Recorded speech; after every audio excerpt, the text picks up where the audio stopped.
I'm reading this book and I'm like, ditch the kids. Go be a wizard. Wizarding is awesome. The kids will get along. They'll figure it out. And I get done with this book. And on one hand, it's kind of a silly book about wizards and dragons, right? And I get done with this book and I understand my mom better. Mm. And this book built empathy in me for someone that, you know, I'm a 14-year-old boy. I'm understanding a middle-aged woman in ways I'd never been able to before, and I'd had fun while doing it. You know, something changed in me that day. I went from a C student to an A student over summer. C's in 8th grade, A's in 9th grade. Why that changed? Because I discovered stories about wizards. I discovered there was something I wanted to do, right? Mm-hmm. There was now a reason to get good grades. Like, I need to be a writer. I need a degree. I need to learn about this. Therefore, I'm going to have to go to college. Therefore, I'm going to have to learn because otherwise I won't figure out how to do this. And having a purpose, having a reason to do well changed my entire outlook.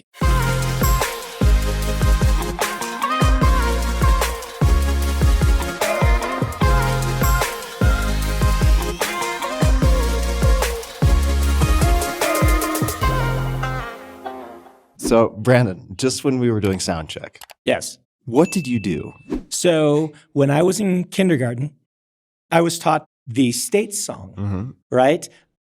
And I have a good friend, Mary Robinette. She worked in stage for a while, and we did a podcast together when podcasts were brand new. And she would always sound check by doing the Jabberwock poem, just this beautiful poetry. She had learned to memorize a poem so that they could get a sound check because people generally don't talk enough for a sound check.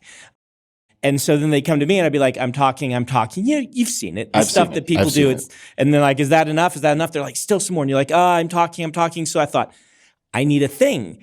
But I don't know any poetry. But I do know what Ms. Succup taught me in kindergarten, which is the States song. And so I just started listing off the states in alphabetical order, and it became a thing. So now they sound check me off of the list of states. You made it to New Mexico. I'm not sure I could make it past California without making a mistake. I still hear the song in my head, 50 Nifty United States. All right, well, let's leap off of that. Do you have, would you say, in terms of superpowers, an unusual memory? Or is there something just to the rhythm and musicality of that made it stick? No, I don't think I have an unusual memory. Now, well, I have an unusual one. I don't have an uncommonly good one. How about that? Mm-hmm. My wife always jokes, I don't forget a story. And that I don't. I don't tend to reread books. I don't tend to rewatch movies because I've seen it. I've read it. 20 years or so, I'll go back and rewatch something. But stories just stick with me. I can tell you about stories that I read when I was still a teenager. But I will forget where my keys are. Right? And I will forget people's names, all of that stuff. I joke that I've just got so much RAM and I've filled it all with story ideas. And so everything else kind of just gets squeezed out the ears. Well, it seems like where we're sitting at HQ, mm-hmm. It seems like the design of Dragonsteel, maybe the intention behind it is to allow you to do that on some level. Everything in our company is built around let Brandon cook and take away from Brandon anything that he doesn't have to think about or, doesn't strictly need to. I actually think this is kind of a Tim Ferriss thing, right? Like my water bottle, I don't have to worry about refilling it and having ice in the morning. I've set up a system where somebody does that and I just pick it up and go. The more that I can keep out of my brain that I have to track, the better, because I am always constructing narrative. I'm always working on the story. And so, yeah. Well, let's give another example of productivity that I don't want to say I vetoed, but it was a conversation before we started recording. How many books or book plates do you sign per year? So we need between 50,000 and 100,000 times my signature signed. Mm-hmm. The story is usually I'm sitting here and signing pages while I'm doing anything. Because if I have to sign my name 100,000 times, then, you need to take up the empty space. Yeah. And we actually used to, once upon a time, we would get the books, the full books, and I would sit and sign them. And that's just a massive undertaking. We couldn't do that anymore. When it got over around 10,000, I'd actually listen to podcasts and go sit and sign books and sign books and sign books. Now we get the pages, like the front page, and we just give them to me in stacks. If anyone wants to see it, my podcast exists so that I can sign the pages. It's the reverse, right? I started up because I need to sign these things, and I'll just sit and zip through them normally while I'm doing anything else. But today I wanted to give you my undivided attention. I appreciate that. And I'm going to have a lot of super fans of yours, I'm sure, wish and petition me that I would have asked a different set of questions. But I'm actually going to start with Seoul, Korea, because as I mentioned, I was an East Asian Studies major, spent formative time, completely changed my life in Japan and other places, Taiwan and mainland China also. Where does Seoul, Korea fit into your life? So I'm a member of the Church of Jesus Christ of Latter-day Saints. A lot of us go on 2-year missions. It can be anywhere. It can be local. It can be overseas. I ended up going to Korea. You know, I got the letter saying, hey, this is where we'd like you. And I'm like, where's Korea? But I loved my time there. It was really formative for me in multiple ways, one of which is kind of, you know, more amusing. I was at the time a chemistry major in college, and I was so happy to be on another continent from chemistry. I had those 2 years away to really kind of reassess my life and kind of grow up. And most people, when they grow up, they go away from the artistic pursuits because they don't make a lot of sense. I grew up and came back and said, I'm going to do this, right? I'm going to be a writer. But living in another culture, living where you are a minority, granted a privileged minority still, but a minority, living and seeing that the way that people's language influences the way they think about the world, the way that their social mores impact their relationships with one another, and all of these things was extremely formative for me in understanding how to approach writing a fantastical culture, just on a fundamental basis, getting rid of some of these ideas that the way that I do things is the only way to do things. The Korean language for people who haven't been exposed, particularly the writing system. Yes. So Hangul, if people want to learn to read Korean, you won't be able to understand what you're reading. But if you want to sound it out, you can learn it in a few hours. Yeah, we learned it in a few hours. Do you know the story? Tell the story. The story. You know the story. I do, but I think people will appreciate it. This is obviously mythologized, right? But King Sejong. So King Sejong, he's the guy on essentially the $10 bill in Korea. He is their George Washington and Sejong the Great.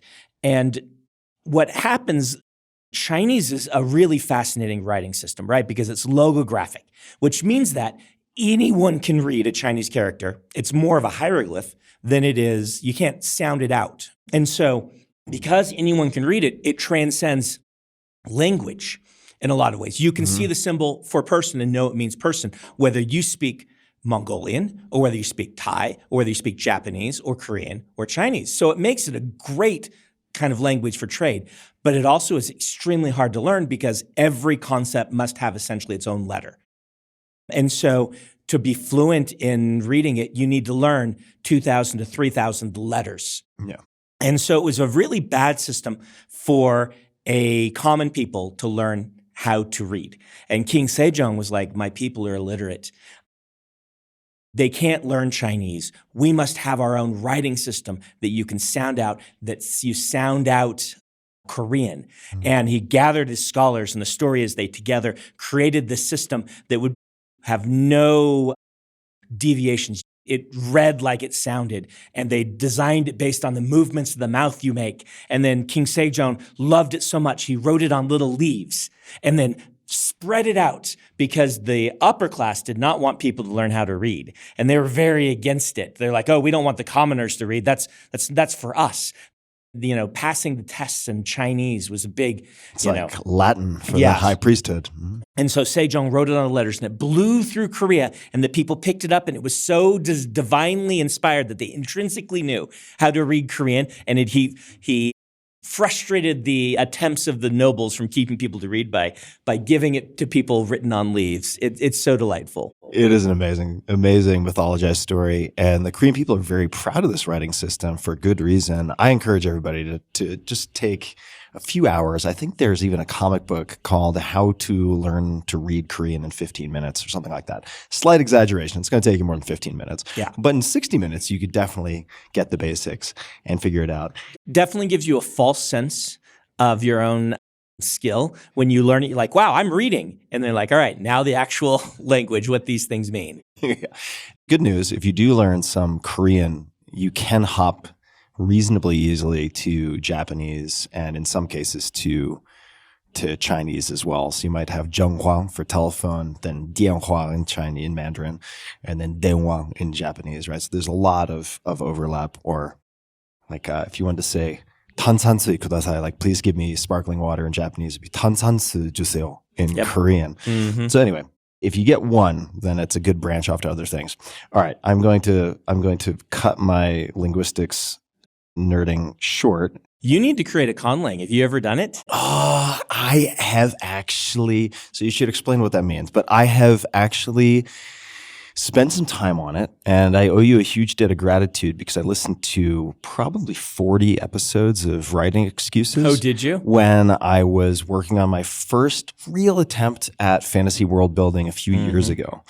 And I wanted to incorporate language as a core piece of it. And I spent a lot of time also looking at Tolkien's work with languages. He's the master. Yeah. Unbelievably complex. And I also, at one point, this is actually for my third book, reached out to the gentleman who designed the Na'vi language in Avatar, which in very partial measure stemmed from some of his exposure to some of these East Asian languages as well. But okay, so how would you approach and how do you think about language construction? Are you sure we're not getting too nerdy for your audience? This is super nerdy. You know what? Yeah, folks, look, we're about to go really deep in the nerd pool. So if you want to skip ahead 5 minutes, that's fine, but I'd encourage you to stick around. All right. So a conlang is a constructed language. Most people know of Klingon and Elvish, and George Martin has one, and the Na'vi you mentioned. These are just invented languages. There's only one that's in wide use, or wide, quote unquote, Esperanto. You could almost say that Korean is a bit one because it was actively designed rather than growing organically, but I think it's hovering in this in-between space. So how do I approach it? I look at what Tolkien did, and I say, wow, he basically wrote Lord of the Rings because he had these cool languages he was designing and he wanted a place to use them, right? Including crazy scripts. Yeah. And I said, I don't have 20 years to do that like Grandpa Tolkien. I'm really a narrative guy. I really focus on what makes a narrative work. I'm going to break it down. People think of me as the world building guy, but I'm not. Certainly, we can talk about this. That's certainly the thing I've used as my branding and marketing. It's the way that I've used to make myself easily recommendable and distinctive. But what I spend most of my time on is narrative. And so when I look at the language, I'm like, I want to have something that is relevant, that works, but I don't want to spend 20 years. And so I usually come up with a few interesting rules that I've come up with through my knowledge of linguistics. And I say, follow these rules. Whenever you need a word, go back to these rules and build it. Don't write out the whole language. Don't come out with how you would say every sentence. Each time you need something, go to the rules, build it up from the fundamentals, and it will all eventually then work. But it means I end a book with 50 words and maybe a little bit of grammatical structure, not with an entire language that you could speak. This I ran into, which is part of the reason why I was revisiting my email exchanges with the person who created Na'vi, because I had something like 8 greater houses in this fantasy world that I was creating for my own entertainment more than anything else. It's just an itch I really wanted to scratch. Yeah. And the extent to which I developed languages was really just for a few exclamations, a few songs, very short, not Tolkien, like 20 minutes on audiobook.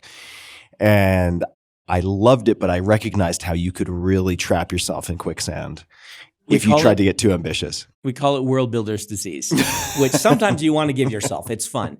But if you spend 20 years world building every book, in today's market, you're probably not going to have a career as a professional writer. You might get lucky and write that one book that'll sell millions of copies and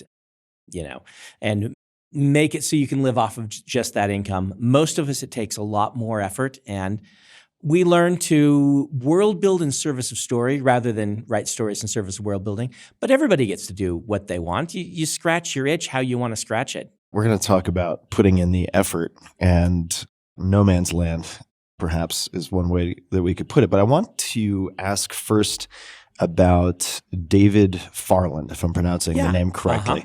So as an undergrad, at least based on the research I did, you took a creative writing class with David Farland, or a writing class. Yeah. How did that affect you, and what lessons might you have sort of grabbed onto that have stuck with you in any way? I came back from Korea sophomore year of college, and I'm like, I'm young, I'm stupid. Now's the time to try to be a writer, right? This is what I really want to do. And I suspect we'll get into later why I really wanted to do that and things like that. But I changed my major to English because I thought that's what you had to do. Later found out Stephen King and others recommend you major in anything but English. The reasoning being that you should study something that you're fascinated by and then use that to inform your writing, which is generally pretty good advice. I do recommend that. The cheat code is if you major in English, you can use your writing as your homework. Right? The assignments, you can double use your time. A lot of times you can be practicing your writing, but also turn it in. And so it's a little easier in some ways. Changed my major to English, and I took a whole bunch of classes from a whole bunch of professors whom they're dear to me. I love them. Most of them have retired by now or passed on, but they knew nothing about publishing. This is just very common in the arts, right? They'll talk about how to express yourself as a writer, but they won't talk about how do you construct a sympathetic character. Never heard those terms. They'll tell you about, how to get into a MFA program, but they won't tell you how to get a publishing deal because none of them have done it. And so again, they did teach me some valuable things, but my senior year, after going through a bunch of these workshops, is what we call it, writing workshops, I heard that there was a writer coming in who actually had published something. And he was teaching the low-level, 200-level class. By then, I was taking the graduate courses, even though I wasn't a graduate yet. And I'm like, I should probably take this class, even though it's kind of a step backward. It won't fulfill any of my credit requirements, but I'm at college to learn, not to check some boxes off of a list. And so I took his class, and it was revolutionary to me. He sat down like the first few days. He's like, all right, here's how you actually construct a narrative. Here's what works. Here's what doesn't work. Here are tools. He really focused, and it became my focus in teaching on here's a toolbox, because not every tool works for every writer. In fact, you're generally going to gravitate toward one or two, and the rest you'll find useless. And he took that toolbox approach, and he said, some writers do it this way, some writers do it that way. Here's how you try this. Here's something to do. And then he talked about publishing in this way that was mind-blowing, because that was the big thing for me, was hearing someone say, the black box. Yeah, here's my publishing contract, he said. He passed it around. Here's my latest contract. Have a look at it. Ask questions. And here's how you go about getting one of these. And I took his advice. Back in the early 2000s, publishing in sci-fi fantasy was still very networking focused. It's actually moved away from that for various reasons. But back then, the best way to break in was to go to the conventions, get into the parties, meet the editors, and start chatting with them and start listening to what they were actually interested in. Mm-hmm. The magic question was, what are you working on right now that you're really excited by? Because this lets you learn the personalities of the various editors. It's not networking in that none of them knew who I was, but it's networking in that hearing from them directly what they were buying and why.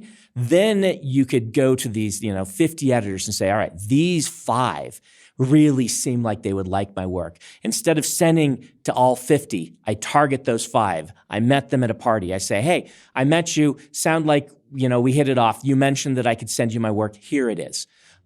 And that's what got me an agent and an editor, was doing that, just kind of the Dave Farland method of breaking in. I was the last generation that worked for.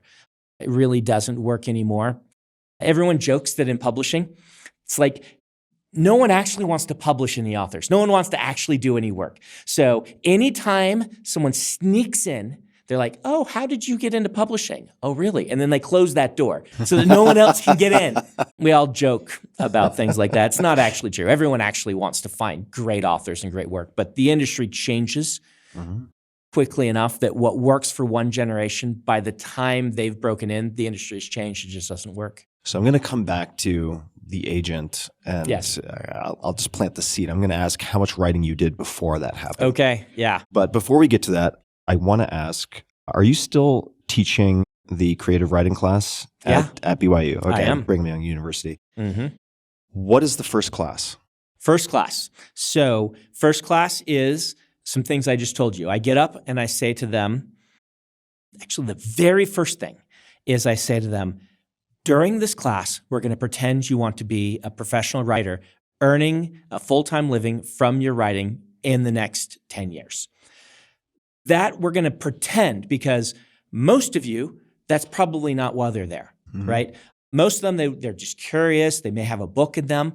And we have this curious relationship with art in our society. It is, as soon as you say, I'm going to write something, people are like, oh, when will you monetize it? When will you earn money from it? And that can be kind of destructive, right? Like you mentioned, you're writing a book or you wrote one just because it was an itch. You enjoyed it. I think writing is legitimately just good for people. In the same way that working out is good for people, learning to write a narrative and get those thoughts out of your head and page, just innately good. Most people, when they go play basketball, pretty if they look like me, people aren't going to be like, so when are you going into the NBA? Yeah, right. But if you write a book, people will say, so when are you going to publish it?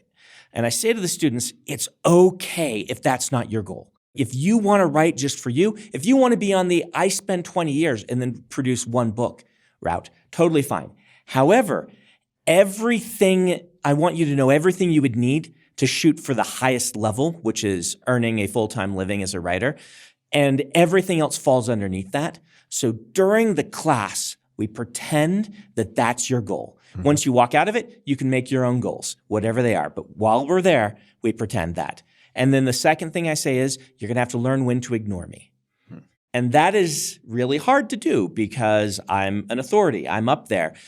Survivorship bias says, who knows what I actually say is going to be relevant? Some of it, hopefully, but I can't really determine what really played a part in me being successful and what didn't. Of course. And I want to approach it as a toolbox, giving people all of these various tools, some of which are contradictory, right? Self-contradictory. I can give you examples of that if you want, but you can't use them all. So you're going to have to ignore some of the advice of major authors. Some of the things that Stephen King tells you will be wrong. Some of the things for you. Some of the things that I tell you will be wrong for you.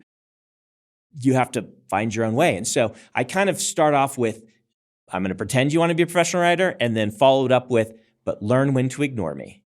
What are some of the contradictory tools or approaches in the toolkit? The one I generally use as my prime example is when I was studying this before I broke in, two authors that I admired, I read their books. I read On Writing by Stephen King and How to Write Sci-Fi and Fantasy by Orson Scott Card. And I read these books, and I honestly can't tell you 100% if it was in those exact books or other writings of theirs on their websites and things. But Stephen King at one point said, do not make an outline. Do not use a writing group. These will destroy your writing.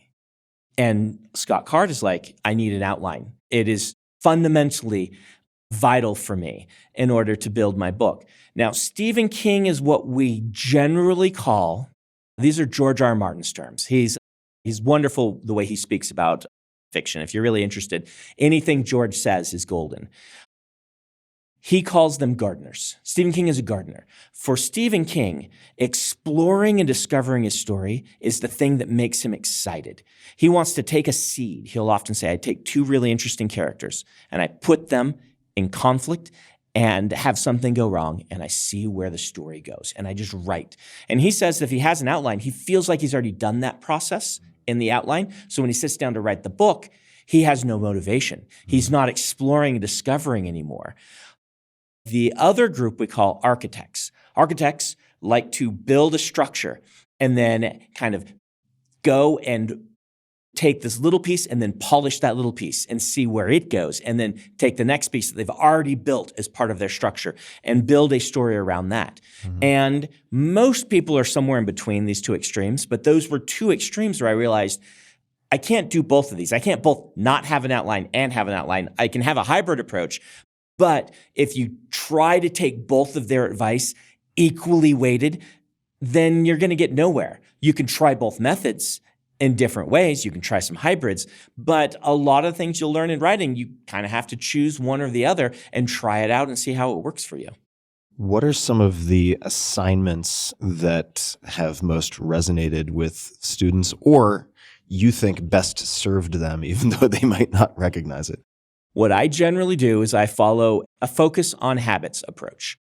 Instead of giving them specific writing exercises, I can give them, if someone comes up to me and says, I'm having trouble with X, I'll give them a writing exercise to work with that. If someone comes up to me and says, I am having a lot of trouble going back and revising my chapters over and over again instead of writing the next one, I'll say, okay, try writing longhand. This works for some people. You go, you take a page of paper, you write it longhand, and you tell yourself, it doesn't have to be perfect until I put it into the computer. And you start each day taking what you wrote before and putting it to the computer. And then leave it alone and write your next chapter longhand. And then use that process to kind of get yourself back into the writing, but then forcing yourself to do something new. That works for some people. If people are having trouble with dialogue, I say, all right, go do the exercise where you sit and listen to people on campus and you just write down exactly what they say, exactly as it's said, and then take it and try to write it under different styles of dialogue. If you're writing like Soderbergh, how would you do it? Pick some of your favorite people, go watch their movies, write down the dialogue and compare that to the real life and just kind of like figure out what kind of dialogue you like to do. Those are exercises. But in general, I'm only doing that when I'm diagnosing a problem. For the class, I'm saying your job, if you want to try to be a professional writer, you're going to have to write consistently. 9 out of 10 writers that I've found do better with consistency. 1 out of 10 is a binge writer. I don't understand binge writers as well, but I can talk about that. Those are the people who go rent a cabin, take 2 months, walk in without a book, come out with a book, and then they don't write for 10 months, right? Most people are better served by writing a certain amount every day, really consistently, or at least 2 or 3 times a week, and building a novel out of good habits. And I focus on that. I'm like, break it down, set a goal, have a spreadsheet, and try to hit your word counts or at least your hour counts. If you're having trouble doing this, go to a specific place every day that you do this, that you don't do a lot of other things. Go to the coffee shop, go to a certain room in the house, turn on certain music that you only turn on when you're writing. Build that habit so that you are very consistent. Batch your writing time. If there's something you already do every day, if you already have built a habit to go to the gym, then try to align your life so that you go to the gym and then have an hour to write. Think about where you're going to write at the gym, sit and write for an hour so that you are adding onto a habit that you've already built. And that's my focus in the class, is really be consistent. See if you can write. The goal is in the class to write 35,000 words. Class is around a third of the year. If you do that all year, you will end up with 100,000 words, which is your average novel. Just for people listening who aren't in the writing biz or the writing habit, 100,000 words in a typical trade paperback, or it could be a hardcover. How many pages is that? 300. 300. Yeah, 350. Okay. The Way of Kings is 400,000 words, and we kind of cram stuff in there, and we get to 1,000 pages on that. So you can kind of run that. It's a fourth of 1,000 pages, so it'll be 250, but here's the thing. We use dirty tricks in publishing. If you're reading a thriller or a young adult book, what they'll do is they'll put a lot fewer words on a page because they want to increase the pacing. They want to make it feel like you're just zipping through. It's a page turner, right? So they're going to want 50% fewer words on every page so that you feel, so that kid picking up that book that's a reluctant reader is like, wow, this one's really fast. I don't have space for that in my epic fantasies. I push the limits of what can be bound. And beyond that, we're not expecting you to read this book in one sitting. So we can put more on a page and it makes it feel dense and thick and meaty, which can be really enjoyable if you want to dig into a new world and things like that. All right. Let's hit some top line habits. Okay. From Brandon. How many words per year on average would you say you put down? My goal is 2,000 to 2,500 words a day, right? So, whatever, 10 pages to 20 pages is what I'm looking at. Depends. I mean, I write in the old school manuscript format where everything's 12-pointed in Courier, and it's a holdover from the days when certain typesetting things are done that are too nerdy perhaps to talk about here. Yeah. But I think in words, so I do 2,000 to 2,500. Those are new words. Those are new words. Now, when I'm doing revisions, I'm not writing new words. And I would say around a third of my time is spent on revisions, depending on the year. And this is the thing. Some years I'll do a lot of words. Some years I do a lot more revisions. And so it really depends. But if we're looking at 2,000 words a week times 50 weeks, like that can produce quite a lot of words, right? So 10,000 words a week is what that would turn into. That's 500,000 words a year, right? Is what I could theoretically produce. Now, third of my time's done to revisions. So really, I'm looking at around 300,000 words. A Stormlight Archive book is 18 months of work for that reason and things like that. All right, we might come back to that in the revision process, but just as promised to hop back and forth between past and present tense, why did you want to become a writer? So this is a fun story. I was not a writer or a reader when I was young, which is, I found pretty odd for people who are published novelists. A lot of my friends, I'll talk to them, they'd be like, yeah, I published my first thing when I was 2. Right? I came out of the womb with a poem ready to go in my student newspaper and things like that. Me, I did read when I was very young. In about 4th or 5th grade, I fell out of it. And this is the era where I lived in Nebraska, and there were certain books that people just really like to read in Nebraska. And they usually involved young people on farms. Right. Sometimes living in the wilderness on their own, sometimes on a ranch. They had pet dogs, and the pet dogs died. And I got like 3 of those in a row where I'm like, I don't even have a dog, but I'm tired of the dog dying. I know what it's like to be a kid. Like, I don't live on a farm, but my grandparents were all farmers, right? And I live behind a farm.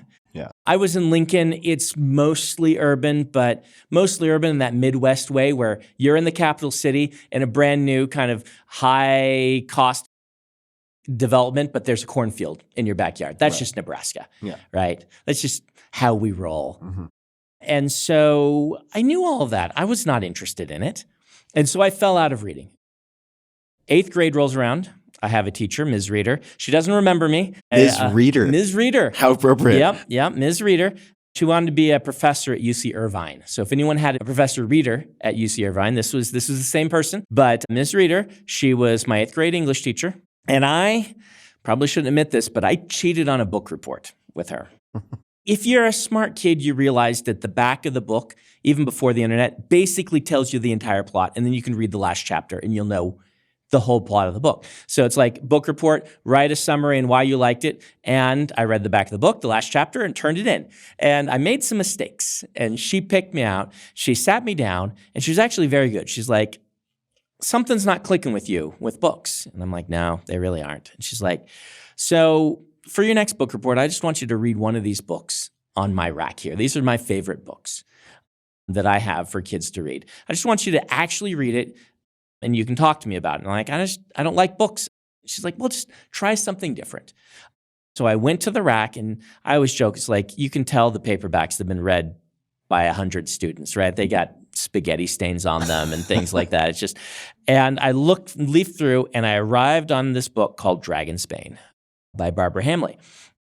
And it really was the cover. Cover illustrator is Michael Whalen. He's the illustrator who did The Way of Kings and the Stormlight Archive for me. I eventually got him.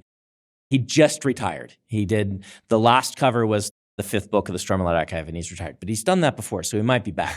He pulls a Miyazaki sometimes and pops in and out, or a Michael Jordan, depending on the field you're talking about. But regardless, I picked up this book, and, it had cool dragon on the cover. It was all misty and kind of awesome looking. It had a cute girl on the cover. It's like, hey, I'm 14. Yeah. Maybe this will work. Yeah. And I take this book. Now, this book should not have worked. This book absolutely should not have. Like, what do you want to give a reluctant reader? You usually want to give them a book about someone their age, usually very similar to them, right? A reluctant reader, if it's a young man, you hand him Harry Potter, right? This is a book about a middle-aged woman going through a midlife crisis. The story is that there's a dragon who's come to, destroy the kingdom. And the last living person who's killed a dragon is this guy, and they go hunting him. And he lives up in the north because he's now middle-aged with a family. And he's like, I killed a dragon when I was in my 20s. I don't do that anymore.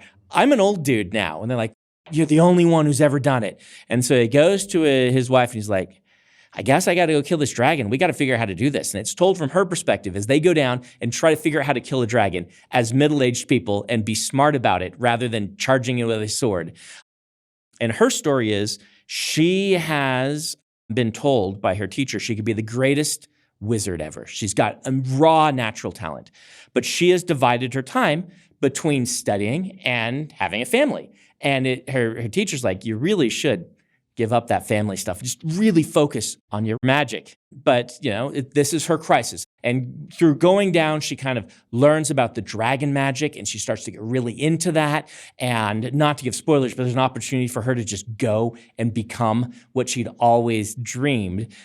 And her crisis is, do I go do this right now or do I not? And I'm reading this book, and it's really cool. It's inventive. And I realized at some point, my mother, she graduated first in her class in accounting in a year where she was the only woman in most of her accounting classes, right? She had been offered a really prestigious scholarship to go get her CPA, and she had decided not to.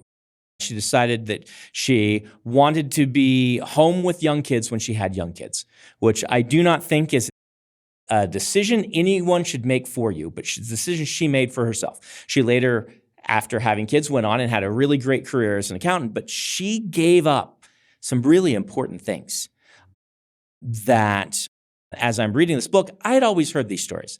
She would tell them. She wants us to know that and I always thought, of course you did, Mom. Look at me. I'm great. This is what you should have done. I'm reading this book, and I'm like, ditch the kids. Go be a wizard. Wizarding is awesome. The kids will get along. They'll figure it out. And I get done with this book. And on one hand, it's kind of a silly book about wizards and dragons, right? And I get done with this book, and I understand my mom better. And this book built empathy in me for someone that, I'm a 14-year-old boy. I'm understanding a middle-aged woman in ways I'd never been able to before, and I'd had fun while doing it. And there was a magic to that. And I don't use that word lightly as a storyteller, as a writer of fantasy. There was a magic to that author being able to convey a life experience of someone that just entered my brain and has never left. And I said, just like if you went and saw a magic trick, you're an analytical type person. You probably want to say, how did they do it? How did they vanish that thing? What type of mirrors did they use? I read this and said, I need to know how this is done. I have to know. And I just started reading voraciously. I went to the card catalog because I'm old. I'm even older than you. Oh, I remember those card catalogs. Yeah. And I went and got the next book in line, just alphabetical, because it started with dragon. And I read everything that had dragons in it in the school library just to figure it out. And, something changed in me that day. I went from a C student to an A student over summer. C's in 8th grade, A's in 9th grade. why that changed, because I discovered stories about wizards.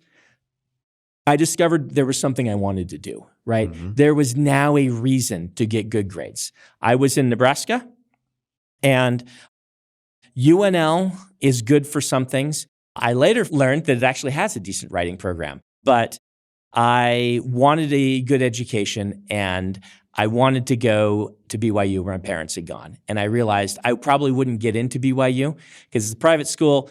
You do have to have, better grades than C's generally to make it into some of these schools. And so suddenly I had a reason. Like, well, I want to go to a better school. Again, I was dumb. UNL is actually a really good school. But as a kid, I'm like, I need to get into this school. And so my grades went up. I'm like, I need to be a writer. I need a degree. I need to learn about this. Therefore, I'm going to have to go to college. Therefore, I'm going to have to learn because otherwise I won't figure out how to do this. And having a purpose, having a reason to do well changed my entire outlook. I was not valedictorian. I was one grade off of it because I took a semester and moved to France, and that tanked my grades. It wasn't a full semester, about half a semester, but I never caught up on all the stuff that I needed to do. So I got a B+ in one class, but it was totally worth it. Go live in France for... How did you decide to go to France? I took 4 years of French, and my teacher in French was the best teacher I had, Ms. Dress. And when you have good teachers, it changes your passion for a class, right? Completely. I wouldn't have picked French as my favorite subject, but it was my favorite class. And so I had 3 years of that. And she said, hey, I'm taking a study abroad to Paris. You're going to have to miss half a semester. You'll have to do makeup work, but we'll live in Paris and go visit all the sites and go to all the museums. And I'm like, I am in. You're so passionate about your trips to Paris. And it was so wonderful. Like, stayed with a host family and then did day trips to just places around Paris. Went to, Giverny and Versailles and saw everything and museums every day and bad grades in math. Sounds like a good trade. Yes, in terms it of was the B. absolutely a good trade. And it's so parallel to what happened to me with Mr. Shimano in high school when I transferred schools. Ended up taking Japanese. I had no plans to go to Japan. And then 6 months in, he didn't go with me, but that's how the study abroad came about and completely changed everything. But I spent the next few summers catching up with summer school because none of the grades transferred. So I love Japan. I've only been once, but it was just delightful. Just walking around Tokyo is such a surreal and interesting experience. yeah, I tell people it's like 30% Blade Runner and 70% DMV. Like if you live in Japan, it's just like I have to do another carbon copy that when then we have to fax. What is this? Why? It's, few of my friends have moved and have since confirmed that is their experience.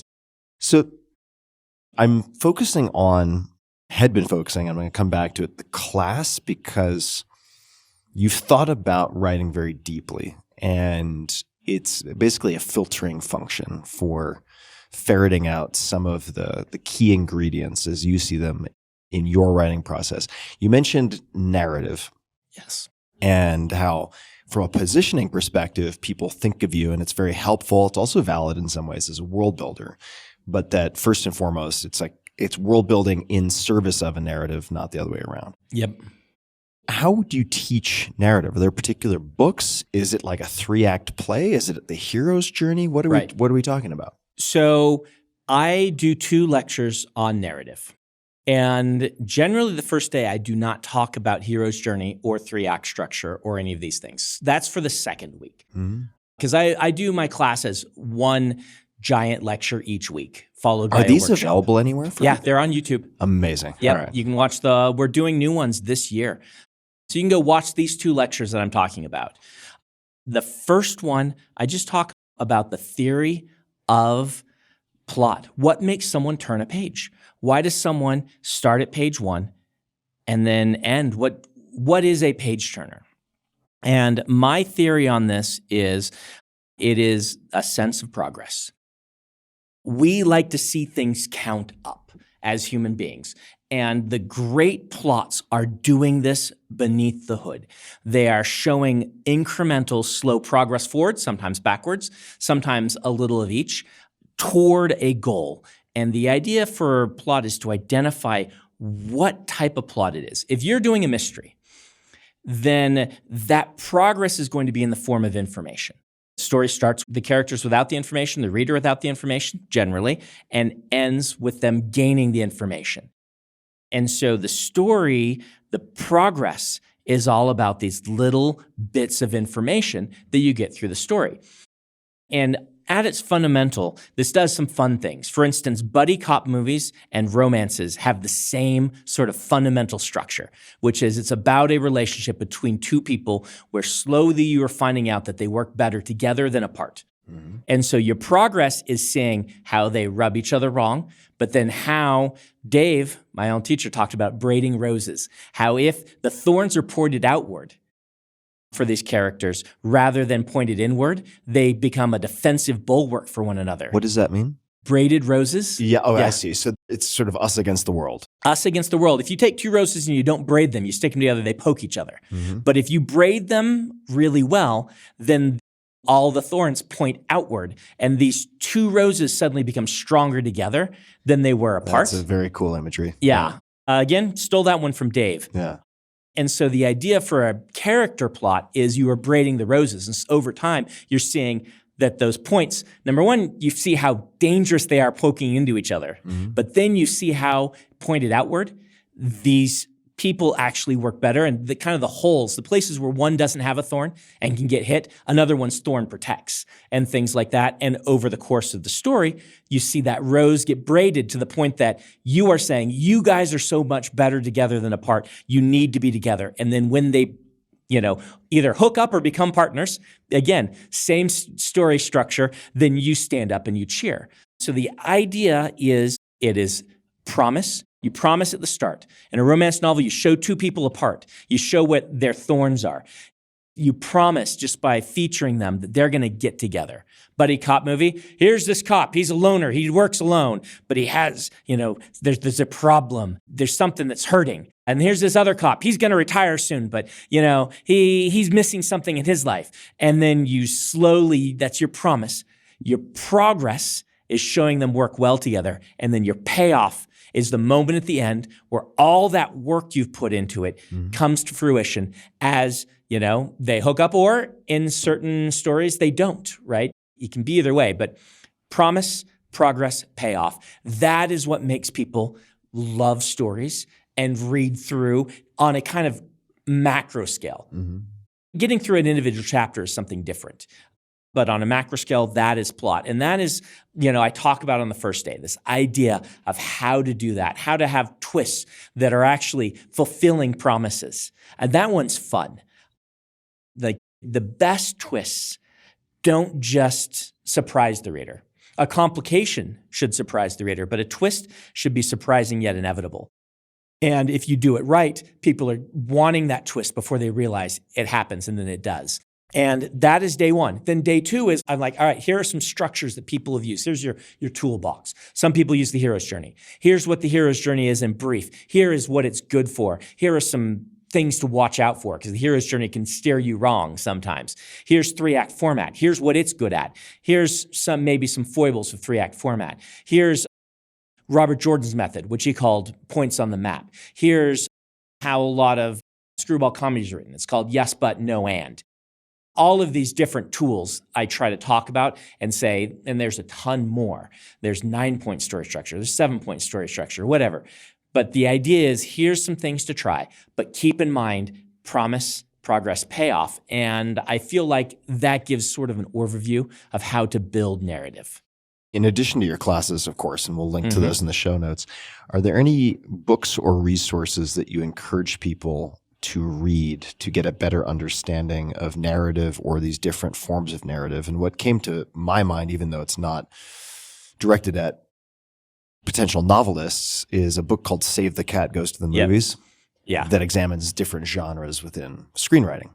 So that's not the original Save the Cat. No, that's it's not. the new one. So I do recommend Save the Cat, but Save the Cat Goes to the Movies. I haven't read that. That sounds good. It's fun. Yeah. The first one's also excellent. I mean, I enjoyed it. Yeah. So Save the Cat is it's a really good leaping off point. And if you want the opposite of Save the Cat, On Writing by Stephen King is a leaping off point in Save the Cat's about structure and On Writing's about the life of a writer and not structure.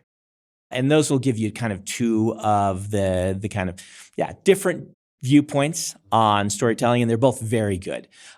My agent always recommends Writing to Sell by Scott Meredith. I find it a little too structure focused. There is art to writing. And the dirty secret of outlining is you're still going to have to learn to garden. Because, you'll have these points in the outline, but then when you sit down to write them, you're a gardener getting between these 2 points in the outline. And so both skills are really important. But Scott Meredith, I did read that and like it quite a bit. So where do you fall in general or now between the gardening or gardener and architect?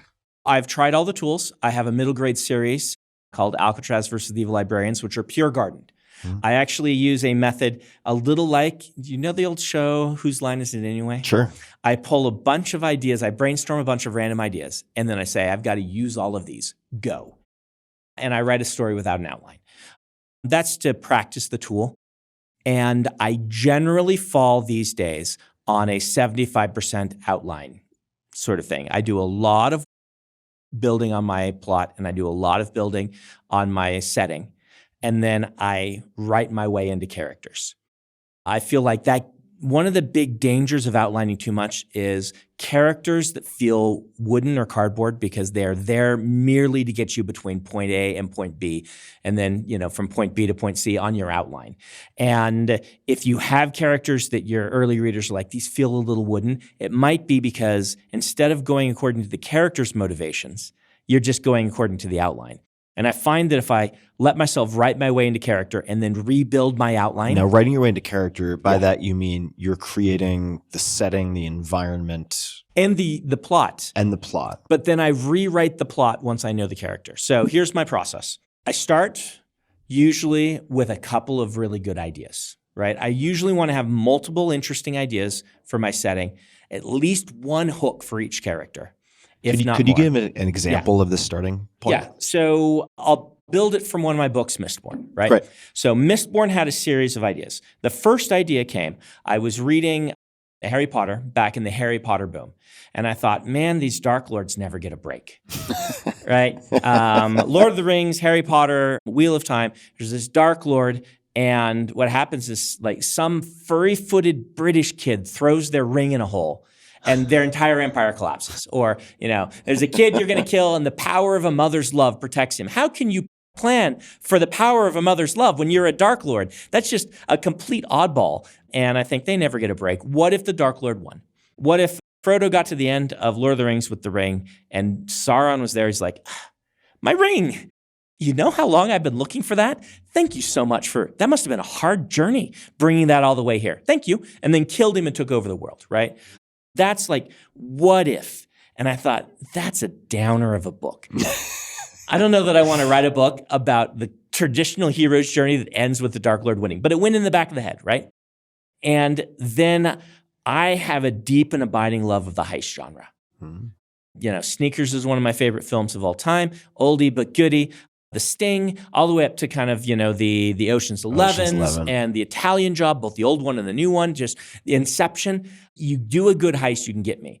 And as a writer, some of your light bulb moments are when you're like, hey, I love this thing and I've never written about it. And that's gold. When you feel like you've covered everything and then you realize there's some area of passion and love that you haven't tapped at all. And I'm like, I need to do a fantasy heist. What if I did a heist where every member of this heist crew had a magical talent and they all combined together? And I'm like, nobody's done this. It was really kind of a big deal to me when I realized no one had done this, because as a writer, you're always looking for the things that no one has done. And the truth is everyone's done everything. But when you find something, you're like, I can't think of a major story that has done a full-on heist in fantasy. I was super excited. Then I realized fantasy heist, Dark Lord won. Team of thieves rob the Dark Lord. I have a plot. That's my inception.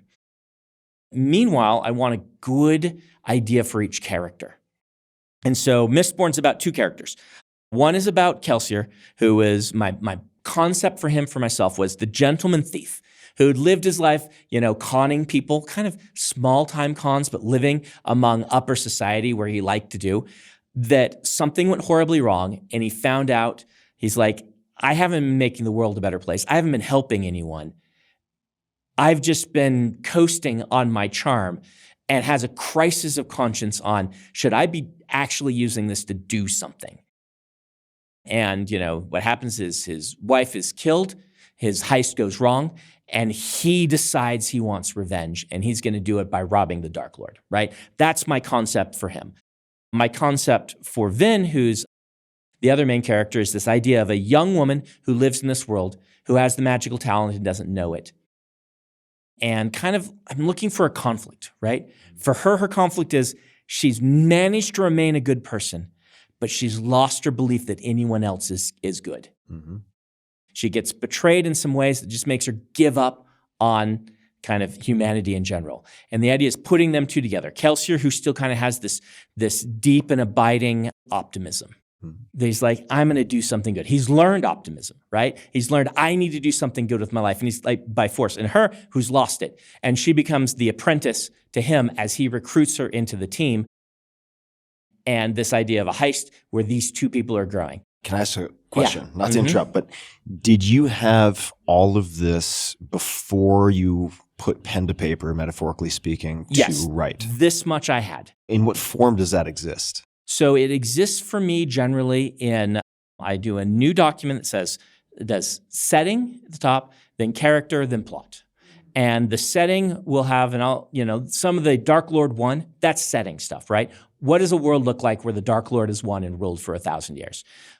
In my books, I like to have an interesting use of magic. We can talk about that at some point. We will. But what is the interesting use of magic? That's how I got into writing excuses. Yeah, is it? Yeah. How do I walk the line between nerding out and making it feel like approachable? Because I don't want my books to read like an encyclopedia entry or a video game, right? I want it to read like a new branch of science that's really fun. And then character, I'll have these things. And so with the character, you'll notice these are seeds. Vin is like this, Kelsier is like this. Mm-hmm. I don't know yet how their interaction is going to go and how they're going to be. In fact, I wrote 3 chapters with Vin first, 3 different first chapters, trying different personalities. I started her with an artful dodger type, really confident, moving in the underworld, ripping people off, and it just did not work. And then I tried another one. I can't even remember what that one was. But then I tried a third one, which is the personality she ended up with. Kelsier I kind of had right from the get-go. All right, it's my job to interrupt, so I'll do it again. How did you know those first 2 didn't work? This is where it's just like a water feel kind of thing that you've acquired over time? This is art and not science. And sometimes it doesn't work and you don't figure it out till late. Like my most famous series, they're probably Mistborn and the Stormlight Archive are about tied for most famous. Stormlight, I wrote an entire novel, like 300,000 words long, with the character having the wrong personality the entire time. And it was only at the end that I'm like, this is just wrong. And I threw the book away, wrote it again 8 years later with a different personality, and it worked. But in order to have the characters live and breathe and feel like real people, I feel like I need to give them that volition, which is kind of destructive for all that narrative structure I've come up with. Yeah. But that's good because having that structure and then saying, all right, now that I know what this person would do, how does that influence how they would actually approach this structure? And I'll go and I'll change that. And knowing about, promise, progress, payoff, which I couldn't have named for you back in 2004 when I was writing Mistborn, but I kind of understood intrinsically. I could tweak to the character personalities as I went so that I was making sure that these things were threading the needle, so to speak, where you've got this character, and you need them to go through this plot, but you need to make sure they feel like they're a real person. So you can't hold them to any one point, but you can make it come together, hopefully. So I want to come back to Stormlight for a second because it struck me that you have the ability to put things on the back burner or scrap and effectively start from scratch, restart something Yeah. that you've put a lot of sunk cost into. Mm-hmm. And that is hard for most people. So Yeah. I'm wondering, say, in the case of this character with the wrong personality, that you really conclude at 300,000 words or so, it's not working the way I want it to work. What is the inner monologue that you have to get to the point where you're like, park it?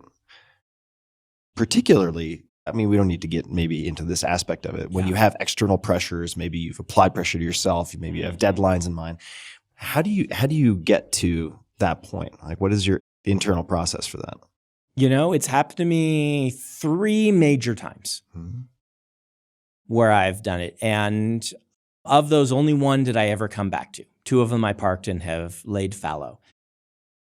One important mindset is kind of a ground rule is remembering as a writer that the piece of art is not necessarily just the story you're creating, that you are the piece of art.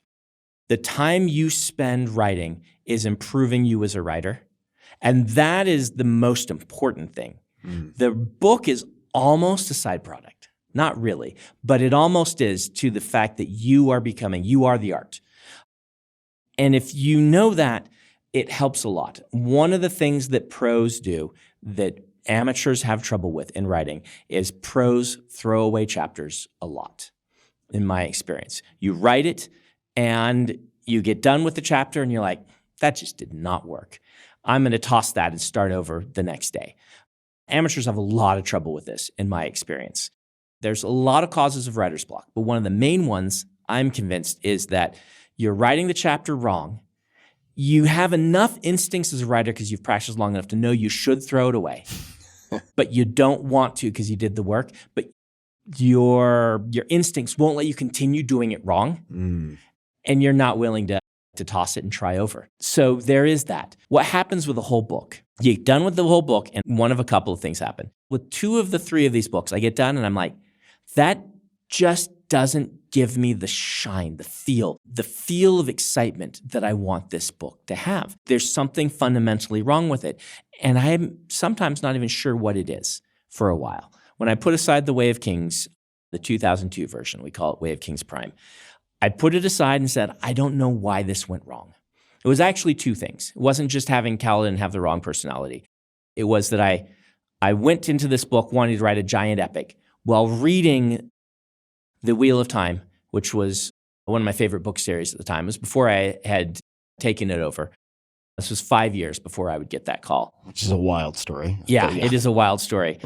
Game of Thrones was huge at the time, and I've been studying Game of Thrones, and I'm like, I want to write something like this. And so I started with a huge cast up front, not recognizing that both of those examples I gave started with a cast who was relatively small, that over the course of several books grew into this complex web of different characters having different relationships. And it had this nice onboarding. And so what I did is I wrote a book that was the beginnings of like 10 characters' stories and didn't get through any of them. And it was too all over the place. And the other was I had the wrong personality. Something feels wrong. And as an artist, I just say, I don't know what this is yet. I put it aside. Once in a while, it happens during alpha and beta reads. I'm getting the wrong response. People are reading this book and they're thinking something completely opposite from what I wanted them to. The parts that I wanted them to enjoy, they're bored by. Or the character I wanted them to click with, they're just annoyed by and aren't interested in. And you realize something is just wrong. Something is fundamentally wrong with this story. And I don't want to release it till I know what that is. Sometimes you might figure that out and be able to fix it. Sometimes you might look at that and be like, you know what? I don't mind if people have this response. This is the piece of art, and this piece of art is going to have this response from some percentage of the audience. That's maybe not a selling point, but it is part of the art.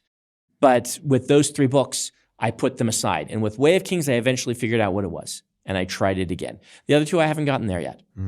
Let's come back to habits and your schedule for writing. Do you still have 2 primary blocks of writing? And Could you explain what your current schedule tends to look like? So I find that for what I do and where my personal psychology is, an 8-hour block is not sustainable for writing. This means I can do it for a week or two at 8 hours, but it's going to brain drain me. It's going to exhaust me. I get done with 8 hours and I am mentally worn out. I find that if I do 2 4-hour blocks instead, I never quite get there and it's more sustainable. And so what I do is I will get up. I get up late. I get up at around noon or 1. Mm-hmm. And I will go to the gym, which is, different from me than other people. The gym is writing time for me. I'm not hitting it super hard. I am there to think through what I'm doing. Some motion, moving your body. Number one, it's good for you, but that's a side effect for me too. I can put on music and I can move and I can think about what I'm going to write. Then I go and I work from 2 until 6 these days is usually what I do. 1 until 5, something like that. And then I'm done. I shower, 6:30, I'm ready to hang with my family. And I'll be with family from 6 until 6:30 to 10:30. Go out with my wife, hang with my kids, build some Legos, play some video games, whatever it is. I learned early in my career, one of the most important things I ever did was take that time and demarcate it as non-writing time. Mm-hmm. I found early in my marriage that writing, it will consume every moment possible. And I was always anxious to get back to the story. And as soon as I changed my brain and said, no. Even if your wife is away, 6:30 to 10:30 can't be writing time. It is off limits. You have to do something else. Suddenly, it was a lot easier for me to be there for my family. And I think, you've interviewed a lot of highly productive, highly successful people. I think a lot of them are going to talk about the same thing, that it's very hard to be there with people when you're there with people. Mm-hmm. Sure. Comes up a lot. Your brain is always working on the next big thing. Yeah, this is particularly true with people who work on big creative projects. Yeah. And that gave me this permission. It actually came at a moment, my wife, I went out to dinner with some writer friends. And afterward, I'm like, that was such a great dinner. And she's like, yeah, but you didn't look at me once. And I realized she had become invisible to me because the writing was consuming all. And so made that change. 10:30, kids are supposed to go to bed. They're older now. They just don't. But sometime around there, they drift off. My wife goes to bed. She was a school teacher for many years, still kind of keeps a school teacher's hours. And she is wonderful for getting up with the kids. I don't have to do that and never have. And I go back to work at about 11. I write from 11 to 3. And then 3 to 4 or 5 is just whatever I want to do. That's the real goof off time. That's the go play with my magic cards time. That's the play a video game, pop out the Steam Deck time. And this schedule, you'll notice I don't have to worry about commuting, which gives me an advantage here, has been really sustainable for me. So that's a home office predominantly where you're writing? I write from my home office. I do like to move around. I go in the gazebo. Lately, I've gone in the gazebo when it's really cold, and I hire one of my kids to come put logs on a fire for me, and I sit by the fireplace. Sometimes I like to be on the beach. Sometimes I like, when I'm around here, I like to be in different places. I can set up a hammock here or there, sit with my laptop. I do not work at a desk. That's really sustainable. It's worked for me for the last 20 years. That's incredible. I got all my best writing done really late at night when I still am writing. I'm working on a new book, but when I was working on my first few books especially, it was always when everyone else was asleep. So let's talk about the non-home environment. We're sitting in a quite a large building, or at least a building with a lot of large rooms. Yes. Why do you have this company? Why have you and your wife built this company? Because there are a lot of writers out there who just want to focus on writing. They go the traditional publishing route, which I'm not saying it's a mutually exclusive choice, but why do you have all this? How long do you want to go? Yeah, this is the big one. This is a long form podcast, so we have all the time we want. All right. So you're right. Most writers want to sell a book and live that kind of dream you see presented in film and television, which is accurate to the top percentage of writers. Most writers you read about or see in film are the big ones. They're doing really well. And so they're off in a cabin telling their story, or they're the ones that have to be pried away from their easy chair to get them to even do any publicity whatsoever, right? They want to live that life that is the classic life of a writer. And there's some of me that wants that. But the secret is I was raised by an accountant and a businessman. And particularly my mother, that accountant, she instilled into me some aspirations. And I call this my superpower. My superpower is to be an artist raised by an accountant, right? And I've always had a bit of that entrepreneurial sense. What were the aspirations? The aspirations, well, they started small. They started with, you know what? I want to be able to make a living from writing. Got back from Korea and said, all right, I am not very good at this writing thing, but I really, really love it. I could tell because when I spent time doing the writing, time didn't matter anymore, right? I could spend hours doing this. And it's the first thing I found other than reading or video games that I could spend hours doing and just come out of it feeling tired but fulfilled. And I'm like, I want to do this. So I sat down and I took what I'd learned, both kind of from my mother and kind of missions have kind of a regimented structure. And I said, I'm going to apply this all to writing, and I'm just going to start writing books. And I heard your first 5 books are generally terrible. I said, well, that's good. I don't have to be good yet. It took a lot of pressure off me. I said, I'm going to write 6. And the first 5, I'm not going to send out to any publishers. Wow. Right?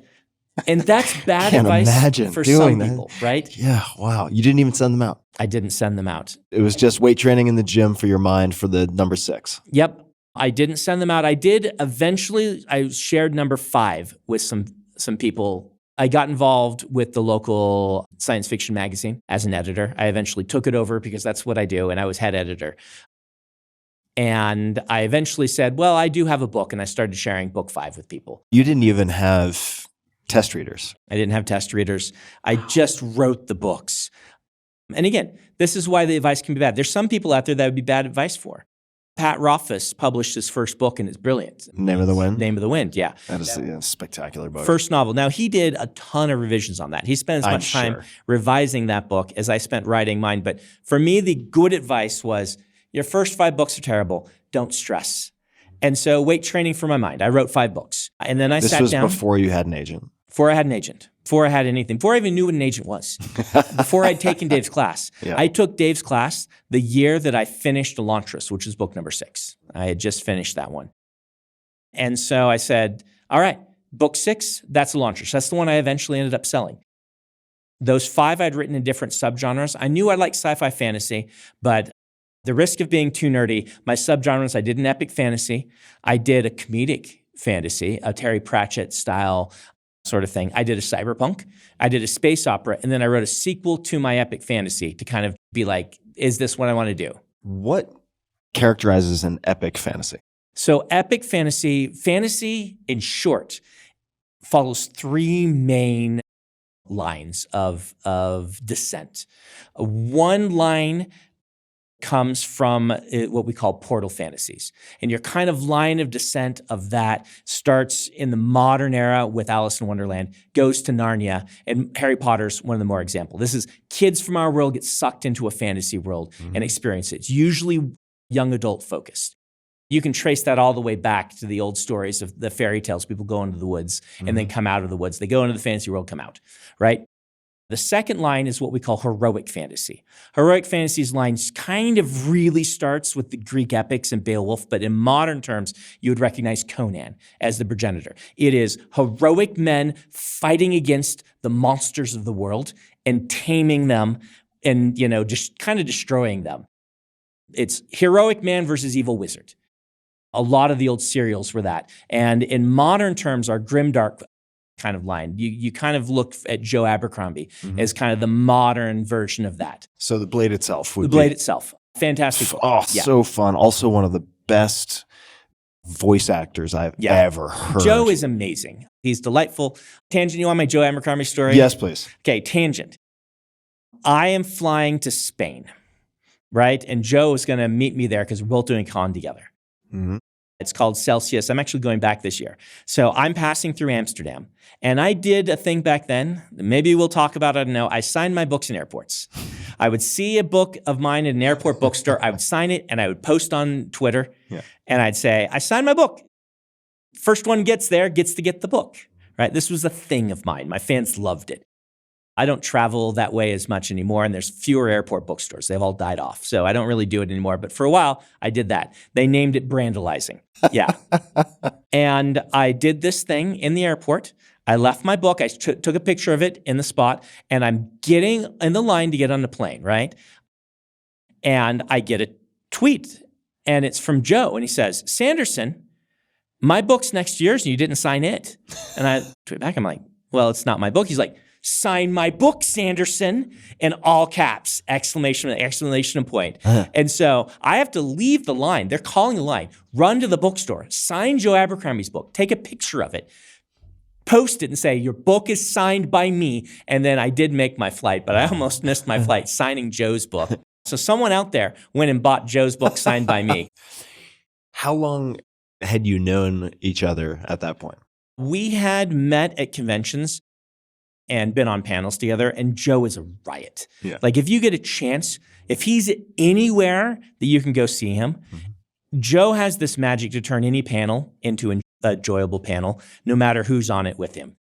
And so, like, I won't say that I'm best buds with Joe. I don't know Joe really well, but we're professional colleagues, and I love being on a panel with him. He makes me look intelligent and funny, which I love. But anyway, so we've got Portal Fantasy, we've got Heroic Fantasy, right? Michael Moorcock, all of that stuff.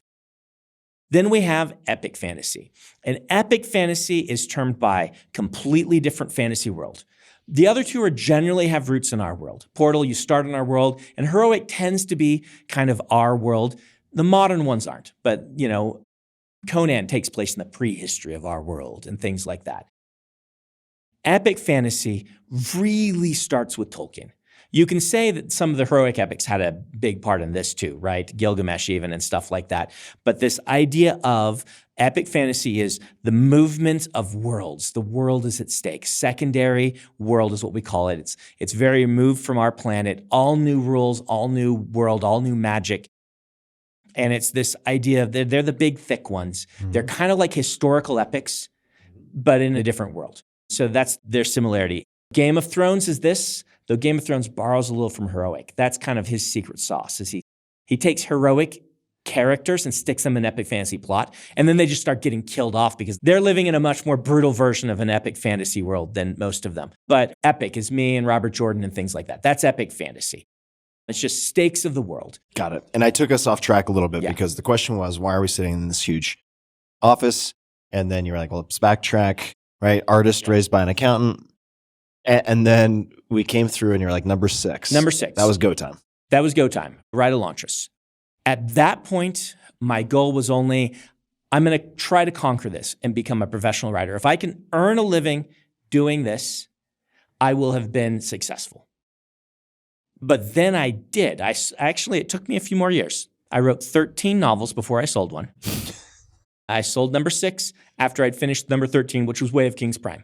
And we can talk about, there's kind of a dark moment of the soul happens before that where I'm at book number 12 and I'm like, what am I doing? 12 books and no one's buying them? Maybe I'm really bad at this. But anyway. You started trying to sell them at which book? About book 6. About book 6. And I hit perfectly at Dave's class. About when I was working on book 6, I started sending out query letters and things like that on some of the earlier ones. And started collecting my rejection letters and things like that. And then I took Dave's class and I started flying out to these conventions and trying to meet editors in person. And just kind of hearing from their mouths what they want, what they're buying, what they're interested in, and trying to target my books at them. By that point that I was doing that, I had 8 or 9. And 6, 7, and 8 were pretty good books. Mm-hmm. Any one of those 3 probably could have broken me out. I didn't ever publish 7 or 8. I just published 6. Then I sell a book and I realized, well, now the job is to make this a career because I sold my book for a grand total of $10,000 that was broken across 3 years. So I made $5,000 and then $2,500 and then $2,500. So you can imagine that's It's a meager sum. Meager sum. I fortunately was married to someone who was making very sweet, great income as a public school teacher. She was the sugar mama. We were living on her $22,000 a year as a public school teacher, but she supported me while I was doing that and breaking in with those books. We did meet after I'd at least sold one, so I at least had something to say, look, it's real. It made us $5,000 this year, but we weren't married then, but you know what I mean. And so, yeah, first year of marriage, I made $2,500. That was what grand total I contributed. But at that point, your job is to get stable. And there's 2 danger points. One is never selling a book, but the number 2 danger point is your second book. We talked a little bit about this. Second book is like do or die time. And it was pretty big do or die for me. But then it stabilized. Then things started to work. I hit the bestseller list, and then Wheel of Time happened. That was with the first or the second book? Oh, it was my fourth that hit the bestseller. That hit the bestseller. Yeah, it was Mistborn 3 was my first one. Very low on. It was either Mistborn 3, it might have even been Warbreaker. But it's 4 or 5, hit like the Times list went to 35 then, and I hit like number 35. Yeah. Right? Okay. Still counts. Still counts. It was for 2,000 copies in a week. Yeah. Doesn't sound like very much to be a bestseller, but I hit that bestseller list, and then the Wheel of Time happened, and my entire life changed. And I'm sure we'll get to that. Yeah. But about 2012 through 2014, I started to realize some things. Somewhere in there, I can't remember the exact date, you can look it up, Amazon turned off the ability to buy all of Macmillan books. Tor, my publisher, is a subsidiary of Macmillan. This was because of their contract disputes. Amazon wanted to price ebooks cheaper to sell Kindles. They wanted the loss lead in order to control the market, which was very smart on their end, but the publishers were panicking about driving book prices to the basement because, if Amazon sells them for $1, at the point, Amazon is selling for $1 and paying us on those books like $8. And they're like, what's the problem? We sell them for $1, you still make your $8. And the publisher's like, yeah, but people are going to expect books to be $1. And when you control the market, you're going to say, well, we're not paying you $8 on these books anymore. We're going to pay you the 70 cents that you would get off of a $1 book. And so whole panic, big contract disputes. Amazon is working very hard to become, dominant in this market, and the publishers are fighting them, and Amazon turns off the ability to buy my books. And this was a wake-up call to me because it told me that the system was no longer what it had been all the way through the course of publishing history. All the way through publishing history, your audience, your buyers were the bookstores, really. Core were the bookstores. If you convinced the bookstores to shelve your books, then people went to the bookstores, and the more books you had on the shelf, the more you sold. Old publishing adage that Tom Doherty, founder of Tor, very smart man, would say is like, I want to have 10 books on the shelf, even if only one of them sells. Because eventually, 9 of them are going to sell 10 of a copy, because everyone will go and say, this must be an important book. They have 10 copies of it here. The best advertisement for a book is having as many on the shelf. And so your fight was to get the bookstores to carry your book. Yeah, it was real estate. Yep. That was no longer the case. Your audience, your market was not the bookstores. It was only Amazon. Amazon controlled everything. By then they had Audible, and Audible has become the growth segment of the market. They controlled ebooks, and they were coming to control print books, right? And having one person be able to turn off my books was a big deal to me. It happened previously with the Alcatraz books where Borders decided not to carry one of them. But Barnes & Noble did. And so it was still, the book succeeded, and eventually Borders came around and decided to carry it. There's only one person. They control your entire career. And I said, I cannot be subject. And that's when the big entrepreneurial part of my brain said, all right, let's change. I went to the publishers and I said, there are certain things I think we should be doing. And publishing, bless their hearts, they're still trapped in a lot of ways in the 1900s. Maybe the 1800s. They do not change very quickly. And I looked at other markets and I said, what is music doing? What is movies doing? What were my friends who were independent comic publishers doing? Howard Taylor, who was on Writing Excuses with me. I'm like, what's he doing? He gives it away for free. If Amazon decides that my books are essentially free, How do I make a living? How's he making a living? He gives it away for free and he still makes a living. And I started to see some trends, and they involved having a variety of product prices. One was having something really high end that the super fans could buy to display, to show off, whether that be the vinyl, whether that be the equivalent of going to a concert and buying merch there, whether it be, buying the book online that is free, but you want to have a copy to show off, all the way down to the really cheap product. And in a lot of ways, if you have the really expensive thing, that subsidizes the really cheap product so that everybody can get the books. Everyone's served better by a variety of offerings. Different pricing tiers. Letting people buy in to what they want. And I realized people are buying into the expensive one. You can go lower on the cheap one, and the people who can't afford this or don't want it are happy. The people who want this are happy. Everyone is more happy. And I went to the publisher. I'm like, we should be upselling to merchandise. Lord of the Rings released these cool DVDs that came with bookends, Gollum bookends, right? Said we should be doing things like that for big books. We should be bundling ebook and audiobook with a hardcover. We should be selling leather bounds, really high-end, nice ones, but we shouldn't be charging what you're charging. They were charging $250 for the leather bounds. I'm like, that's too high a price point. We should be doing a $100 price point. And the publisher said to me, we can't do this. And they had some good reasons.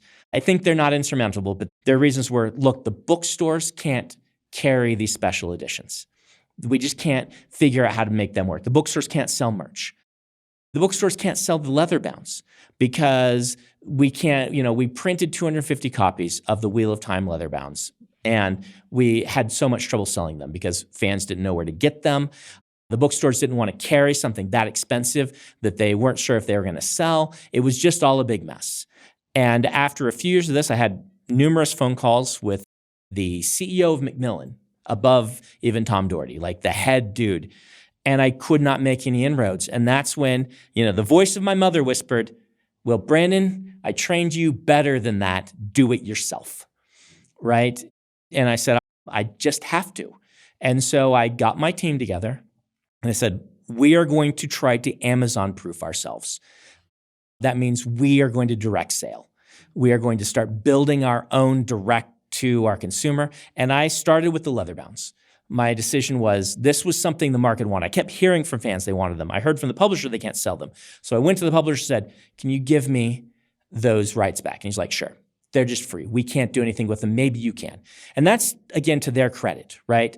I'm guessing in retrospect. In retrospect, they couldn't have done it. They couldn't have done it because it had to be direct to consumer. Part of the reason is like the fans running out to buy the special edition of the bookstore. It's just that it's a bad methodology. Mm-hmm. So I said to my team, we're going to build these. We're going to do leather bounds. They sold 250 copies. I want to sell 10,000. Right? Well, we started 5. I want to sell 5,000. We ended up selling 50,000. Right? Now, is that of multiple books? That's the first one. Wow. Right? 50,000 nowadays, hardbound. Yeah. Leatherbound. Leather bounds at 100 to 250. Nowadays, our initial print runs are 50,000. Back then, it was 10,000, and then 5,000 more, then 5,000 more, and then things like that, right? Everyone we get in stock will sell. Everyone signed that is in stock will just instantly sell. And so there's obviously a very big market. In fact, such a big market, I cannot physically produce enough of them to sell the signed ones. We have the unsigned ones that people still buy, but the signed ones go instantly. Quality problem to have. Yeah, it is a quality problem to have. It means that my time suddenly got a very strange monetary constraint on it, which is something that I try to pay attention to, but not too much. I don't know if you've had this, but do you ever try to put a dollar amount on your time? And is that just madness for you? It is madness. I did that for a very long time. I think it is helpful in some of the maybe earlier intermediate entrepreneurial stages so that you don't find yourself, if you are like me, a perfectionist, micromanaging or doing too much yourself. Yeah. However, there is a point where I think it just makes you miserable because you end up placing so high a per hour value on your time that every squandered minute is like having a pound of flesh taken, and you can drive yourself insane. I win in that because if I sign my name, that's $250 because of leather bound. But I don't want to spend my life signing my name. Right. I want to write the books. But the most money I can earn per hour, I can sign 1,000 of those in an hour, and that's $250 each, which is just an unreal. If you think about that, that's like that's bananas. That is bananas. My normal writing time, I can put a different dollar amount. Depends on what I'm writing. Did you ever get pulled? Because it happened to me with speaking engagements, different thing. Yeah. But did you get pulled away from the creative work or the actual wordsmithing at any point? Or were you able to hold the line? So I was able to hold the line, but barely. At one point, I started to get popular enough that people wanted me on the speaking tour, right? And so we put a dollar amount on it. I'm like, well, at that point, a day of writing, and it'd take me 2 days, a day of writing is 25 grand. So 2 days, 50 grand. And we put it up there instantly. Like 10 inquiries. And I'm like, I don't want to do that. Now what? Now what? I just said, you know what? No, we were wrong. And part of that is because I don't feel like I'm $50,000 worth of speaking, right?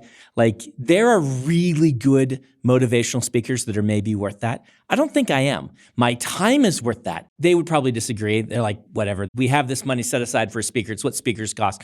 But the other thing is, that's what my writing time was, and I love writing. And if I'm going to spend 2 days writing, I want to spend it writing. And nowadays, like it would be ridiculous for me to go do one of these things. It would cost like 400 grand. It'd be even worse. And so I did have to stop thinking about the hour, whatever, but it is a helpful metric for where you spend your time. Put your time where you're happy and excited, but also if you can choose among different things that you're having excited on, you can do that. So anyway, that's beside the point. I gave this challenge to my team, and it worked, right? We started to do all the things that the publishers weren't doing.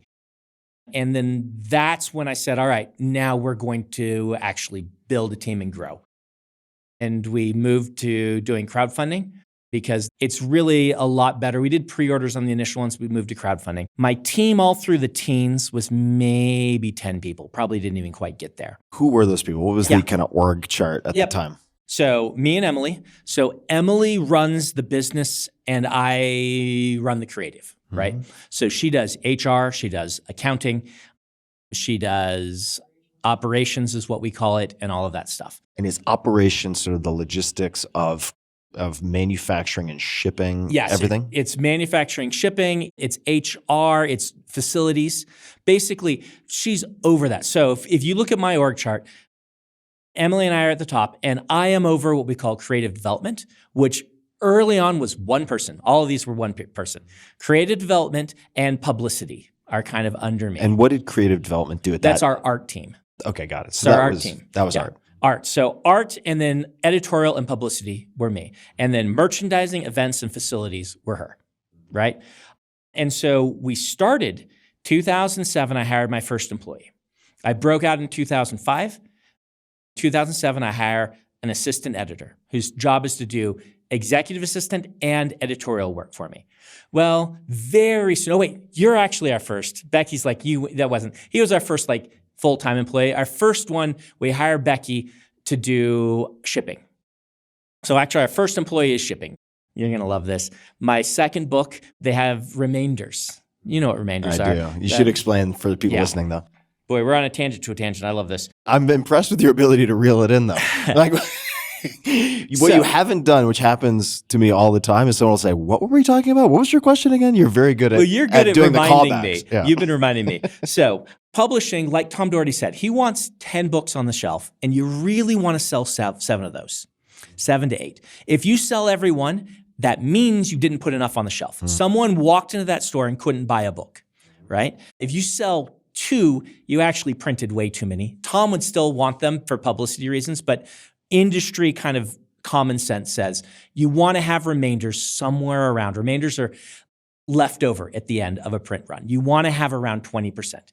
Anything between 30 to 10% is fine. 40% starts to look sketchy, and less than 10% is bad also. So you end up getting thousands of books shipped back, right? Elantris, they printed 10,000 and they had remainders on Elantris.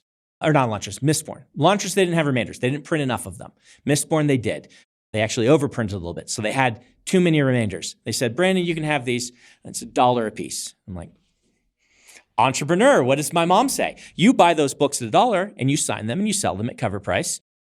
And you use that to supplement your income, right? Mm-hmm. You're making $2,500 a year. You need to supplement that somehow. So I bought them all. This is going back early way days. back early. Mm-hmm. Bought them all, put them in our garage, couldn't park our car anymore. Yeah. Then we hired Becky, who's my sister-in-law, to take the orders. We put them up on my website signed, and it's a trickle, 10 a week or even that many. But she was shipping that. So first person is shipping. Second person is editorial. Executive assistant editorial. Soon there's enough editorial work for him that I need another assistant. So then we hire a merchandising person. What is the merch? So the merch at that point was looking at doing t-shirts and stickers and to take over the shipping from Becky, to have like a full in-house thing. So that's when we let Becky go. So she was our first employee. I'm nodding. She's over here in the corner. She eventually got hired again. She'll come back into the story. But then we have like a full-time person who is shipping and to come up with merchandising. And then I hire her husband. We hired them as a team for 20 hours each a week as one 40-hour employee. He was an artist. He'd done all my art for Mistborn. She's the person we had been offloading our merchandise to so far that it started doing, we're bringing this in-house. So posters, art prints, all of that stuff. So we hire them. And then our next employee is right around the same time is publicity and marketing altogether. That's Adam, whom you've met. So then we have our structure all set, right? We have, for me, I have an editorial person. I have a creative development, which art person, and I have a publicity person. And then Emily has a person for shipping and for merchandise together. And then she hired a facilities person to kind of our little office at the time to clean it up, to make sure people need to change light bulbs and things like that. And then she handled herself all of the HR and things like that. And that's where we began. And that's what we were for like 10 years until the first Kickstarter where things exploded. And slowly we've been adding people to shipping, and we've been shipping out of the house next door that we'd bought. And that's when we said, all right, it's time to level up. And I said, everyone's going to build a department, and I want a full team for each one because we're going to go somewhere with this now that I have this team. Yeah, and just to give people a visual. Yeah. So when I got my amazing tour earlier, I remember walking into the warehouse and I was like, I feel like I'm at the end of Raiders of the Lost Ark. This is a gigantic space. Books are big. Levels upon levels upon levels and pallets upon pallets upon pallets. It is really jaw-dropping to walk into that space. Now you mentioned Kickstarter. I know we're going to be jumping ahead a little bit, and I'm going to want to come back to Warbreaker and all sorts of other things. But since you already mentioned Kickstarter, I recall very distinctly when your launch video was sent to me. Had you by ever heard a number of, of friends. Oh, yeah, I you had listened to Writing Excuses. Yeah. Yeah. So I got this video and I was like, oh, well, this should be fun to watch. So for people who don't have any context, this is the big one. Yes. The big one. How do you want to set that up? Because it's so mind-boggling. I don't even know which angle to take on it. I have a couple of big level up moments in my life. Yeah. The first one is when I pitched Mistborn, going from Elantris to Mistborn, where I said, I'm not doing a sequel to Elantris. I'm doing this whole new thing, and I've got big aspirations. The next one is when the Wheel of Time hit me. Mm-hmm. The next one's when we started doing our Leatherbounds, and the most recent one is our Kickstarter. Now, I say our Kickstarter because it's the famous one. We'd actually done one before that hit 7 million. That was for The Way of Kings Leatherbound, when we moved our Leatherbounds from. So we did Elantris and the Mistborn books and Warbreaker just as pre-orders during the 20-teens. And then coming to the 2020s, we said, all right, we're moving to Kickstarter. This happened actually because of my friend Howard Taylor. He was one of my models, where he's the guy who did a webcomic book that he sold the print editions in order to subsidize the free thing online. And he came to me and said, Brandon, you should be doing crowdfunding. I'm like, we have a nice pre-order system. He's like, no, crowdfunding hits publicity in a different way. And I realized he's right. I should have been doing these. One of the problems with the pre-orders is we never knew how many to order. right? And with a Kickstarter, you get all those orders come in and you have to pay a chunk to Kickstarter, but they have a nice back-end structure.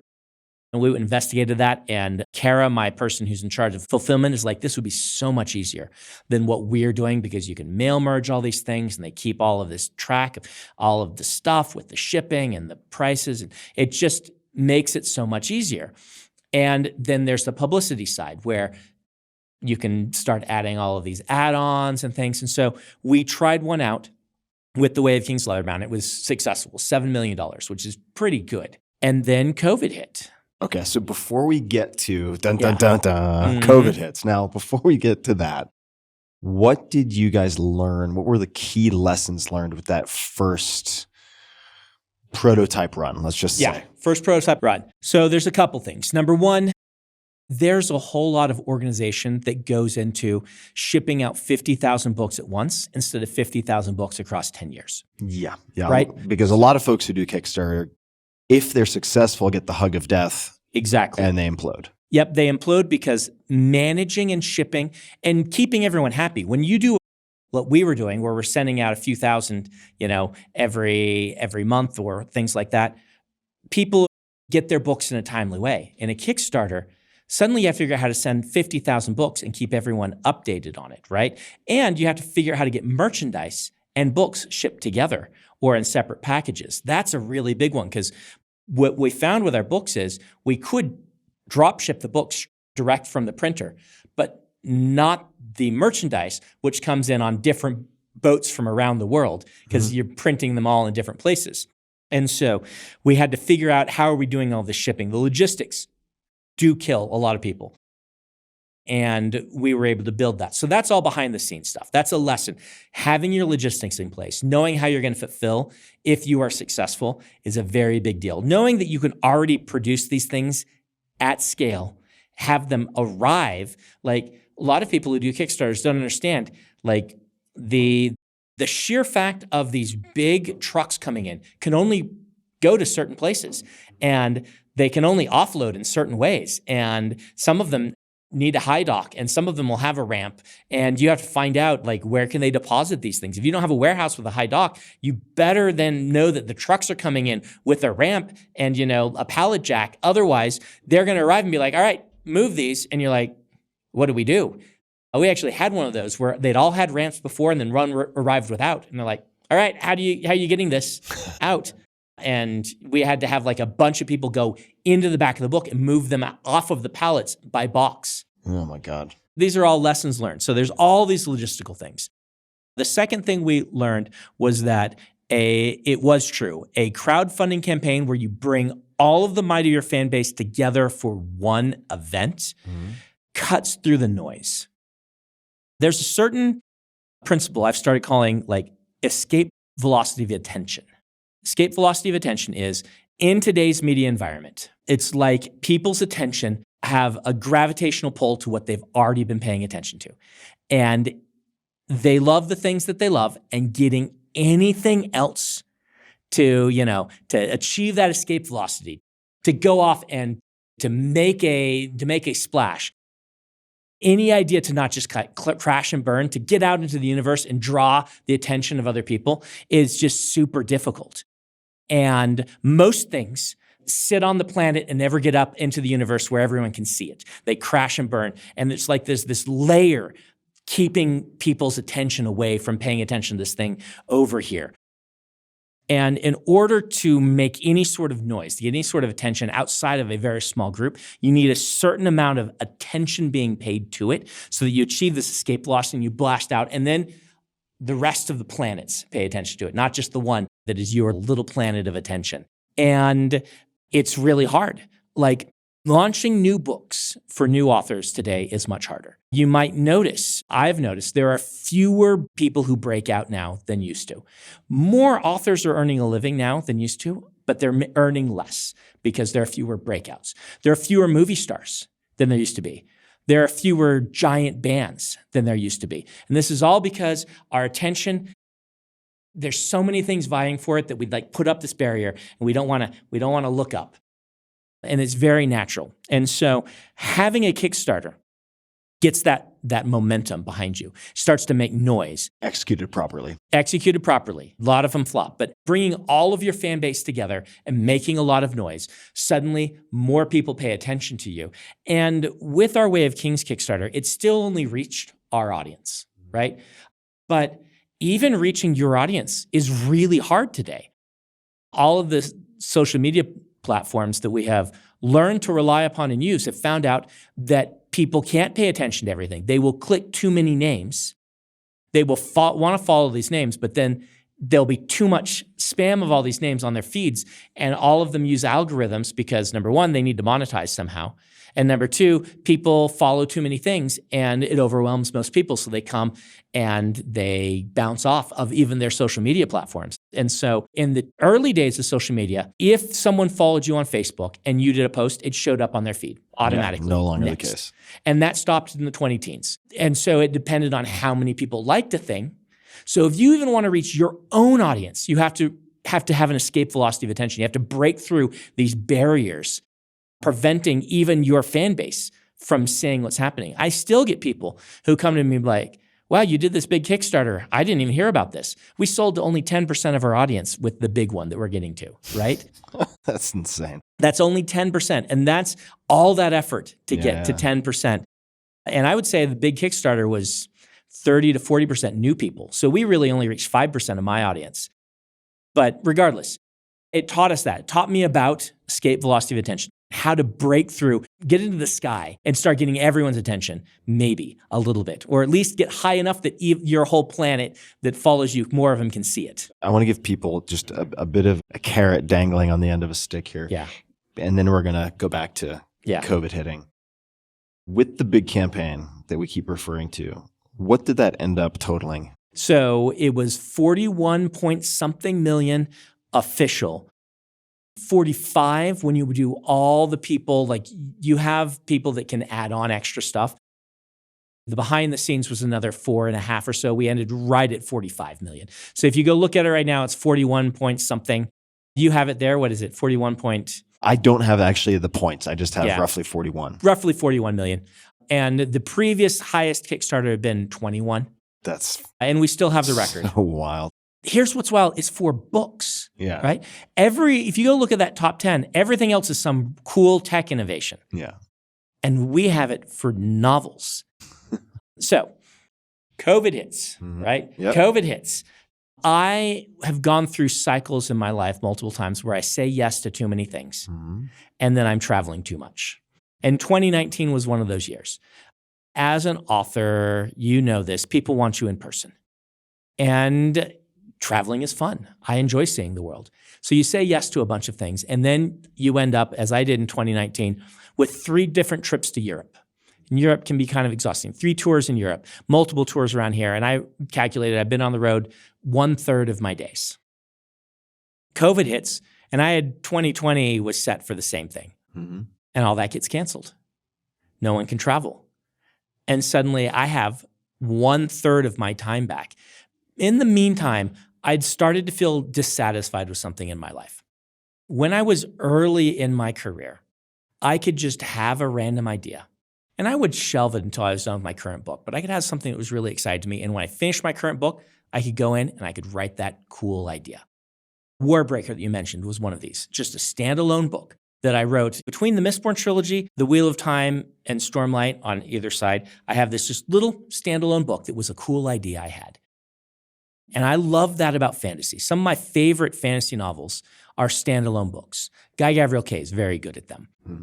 Lions of Al-Rasan or Taigana are 2 highly recommended. They're 90s fantasy. They're a little slower than modern fantasy. Really just single volume, really digging into one world, but doesn't overstay its welcome. And I hadn't been able to do that in a while. I was writing series, all these series. Everything I wrote turned into a big series. And I didn't have a place for these wacky ideas. And I started to hit my mid-40s. And I started to realize I'm only really going to be able to do this probably till my 70s, if I'm lucky, right? Most authors really slow down when they hit their 70s. This is what people who are fans of Game of Thrones have found. You know, George was always a little on the slower side, and then he hit, retirement age, And he slowed down. And a lot of authors that happened to. And I started to calculate out, and I'm like, I don't have room for any of these cool ideas. That makes me sad. It makes me sad that I can't just sit down and write something that isn't, But then suddenly I had a third of my time back. And I started watching movies with my kids. They were old enough that we could show them some of our favorite movies, and we showed them The Princess Bride. One of my favorite movies and favorite books. It's amazing. Yeah. Amazing. Just amazing everything. William Goldman. Yeah. It's wonderful, wonderful book, wonderful, written by William Goldman, who's a great screenwriter. He's written a lot of classics. Butch Cassidy and the Sundance Kid was one of his, and just brilliant screenwriter who script doctored a ton of your favorite movies, as well as wrote multiple on his own of your favorite movies. And so I was watching this movie, and I love just the feel of it. This sort of fantasy that is fun but doesn't quite take itself too seriously. And we got done with that, and my wife's like, I love that movie. And she said, isn't it funny that the princess doesn't do anything in the movie The Princess Bride? She tries to hit a rat once and she misses, right? Like that's the most she accomplishes. Yeah. That and marrying the bad guy almost. Yeah. And she's like, wouldn't it be nice if she did something? Marriage. Yes. Oh, marriage. So that stuck in my brain. I'm like, what if The Princess Bride? What if, Princess Bride starts with, guy goes off to seek his fortune, says, wait for me, I'm going to go find my fortune and come back, and then we can get married and I'll have money. What if he went off and he got captured by pirates? Mm-hmm. What if that story happened, but the princess said, well, I guess I have to go find him now, and went to find him, right? No one's going to go find him. Well, it's down to me. She has no experience with this, but she's like, I'm the only one. So she goes off. And that, I wrote a story that was more fairy tale-ish. It's still in my Cosmere universe, all my connected things. So it's told by my storyteller character, based a little bit off of some Shakespearean fool vibes from like Twelfth Night and stuff like that. I'm just going to sidebar because we might not get to it. Yeah. You have someone within this company whose sole job, as I understand it, is continuity. Yes. Right? And you have an internal wiki to Yep. keep track of everything in this universe so that it interconnects and coheres. As good as I am with narrative, I need all of this stuff still. So we have someone. So from his voice, this is the first time I'd done this, right? All my other books are in my voice. I said, what if a character told a story to someone else about this young woman? And it became the story, Tress of the Emerald Sea, that I wrote without any plans to publish it, without any contracts, without any expectations. I didn't tell the fans it was coming. I wrote it and just gave the chapters to my wife to read as I was writing it. And it was liberating with no deadlines, no contracts. I wrote it because I had a little extra time. And I thought, that was amazing. That's something I've been missing. And COVID gave me this chance across those like 2 or 3 years that we canceled everything, that I used that extra time. I fulfilled all of my contractual obligations writing books, but I also ended up writing 4 novels that were just squeezed between. And I say, these are each 100,000 words, right? So they're one Stormlight Archive book. So it's about 18 months of writing time that I squeezed in there between different things. And I wrote these 4 books, and I realized, well, at about book 3, I realized I had something. Mm-hmm.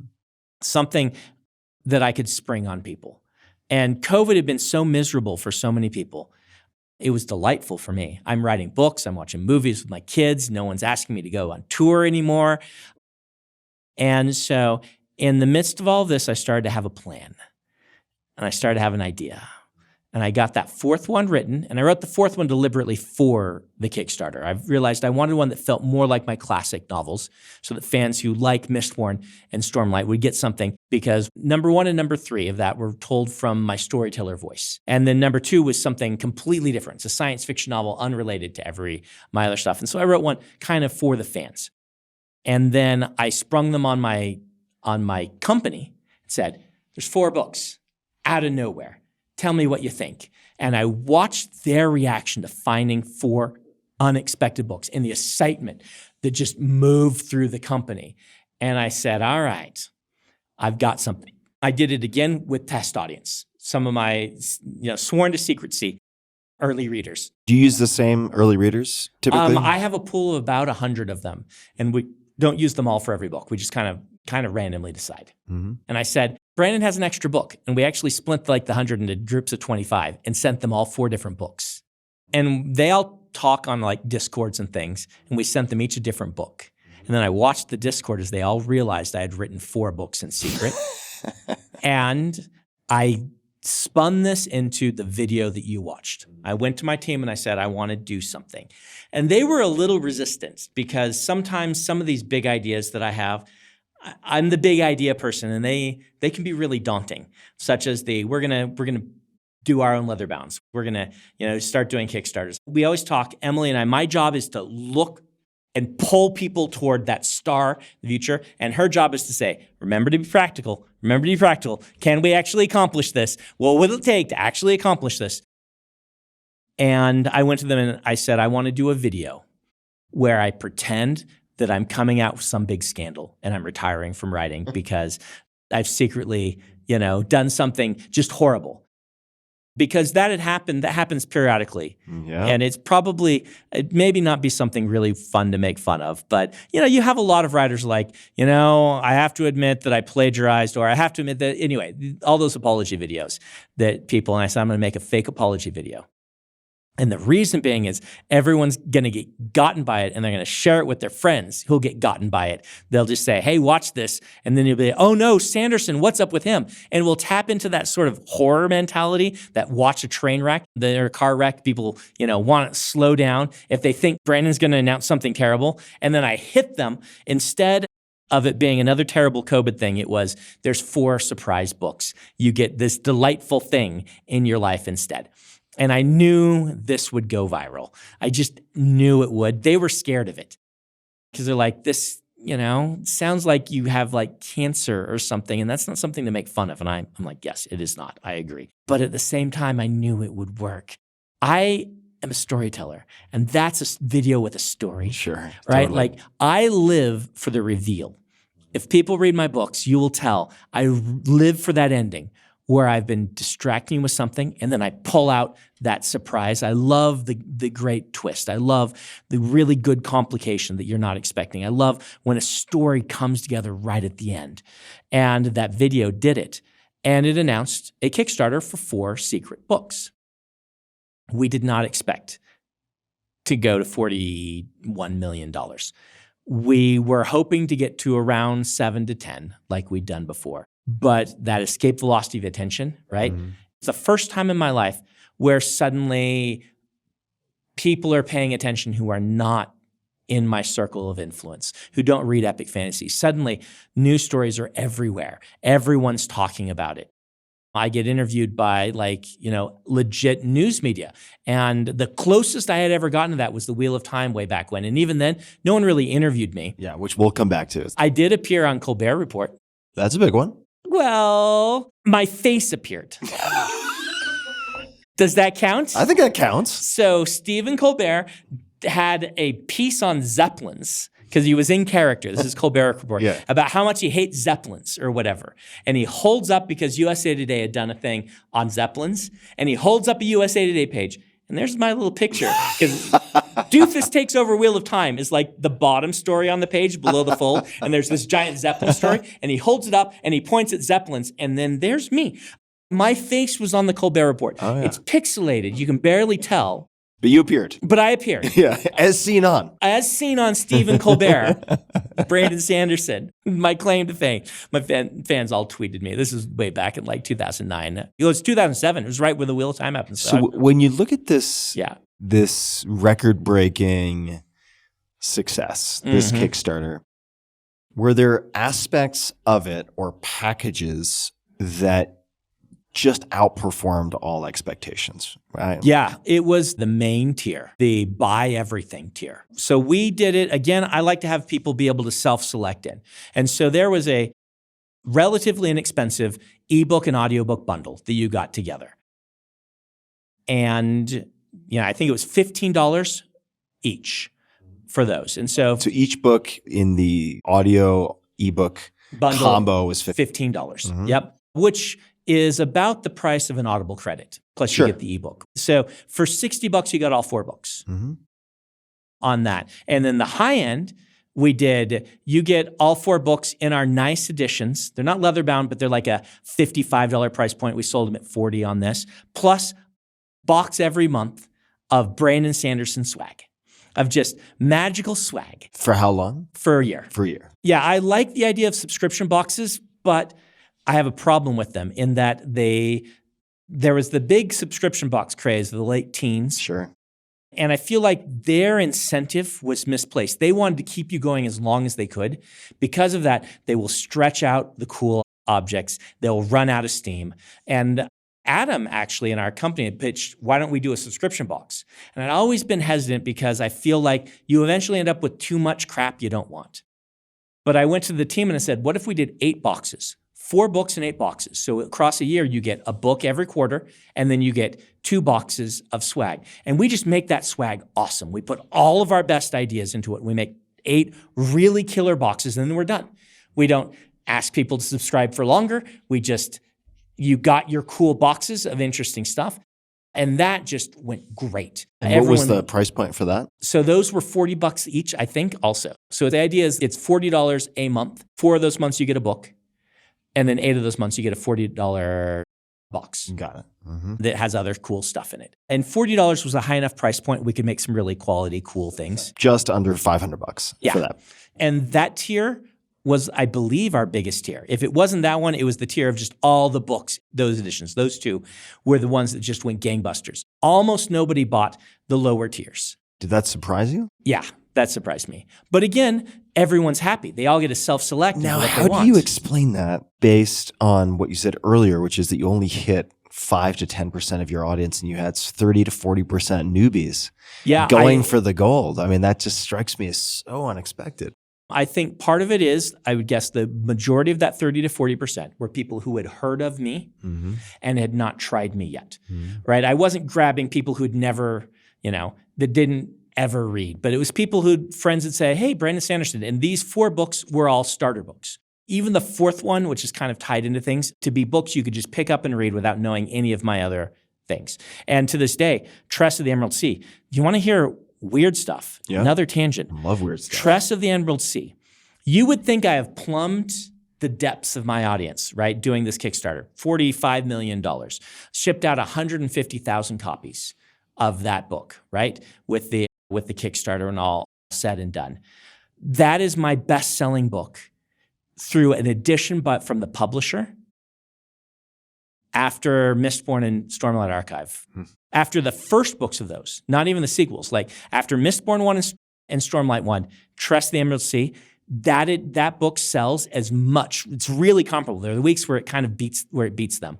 So this book that you would think we'd sold to everybody, the publisher releases an edition expecting, well, there's not much, but we'll have it on the shelves, becomes their 3rd best-selling Sanderson book of all time. How do you explain that? It's because it's that escape velocity of attention.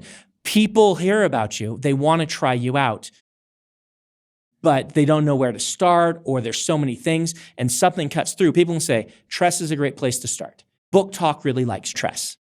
It talks about and says, great place to start on Sanderson. A little bit more romantic, a little bit more whimsical. It fits with what a lot of people like on Book Talk. So they buy it, even though. So it's really interesting. The starter books do sell the best. Yeah. Anyway, we're going back to, we released this thing, and those are the ones like people want. They've heard of me. They say, well, I'll try this thing. And they become part of something. Right? And so they all buy in, and then there's that thing we call it the Year of Sanderson. And we started shipping these boxes out, and people got their boxes and their books, and it was wonderful. It was the best year of my life, right? It's incredible. It's so incredible. So I have a question about the 4 times 25 people, the test readers. Yeah. And this actually ties into some of the questions I wanted to ask about Warbreaker. But let's focus on the test readers, the 4 groups, 25. Yeah. When you have a new book of any type, do you use 25 to 100 test readers? Yeah. Okay.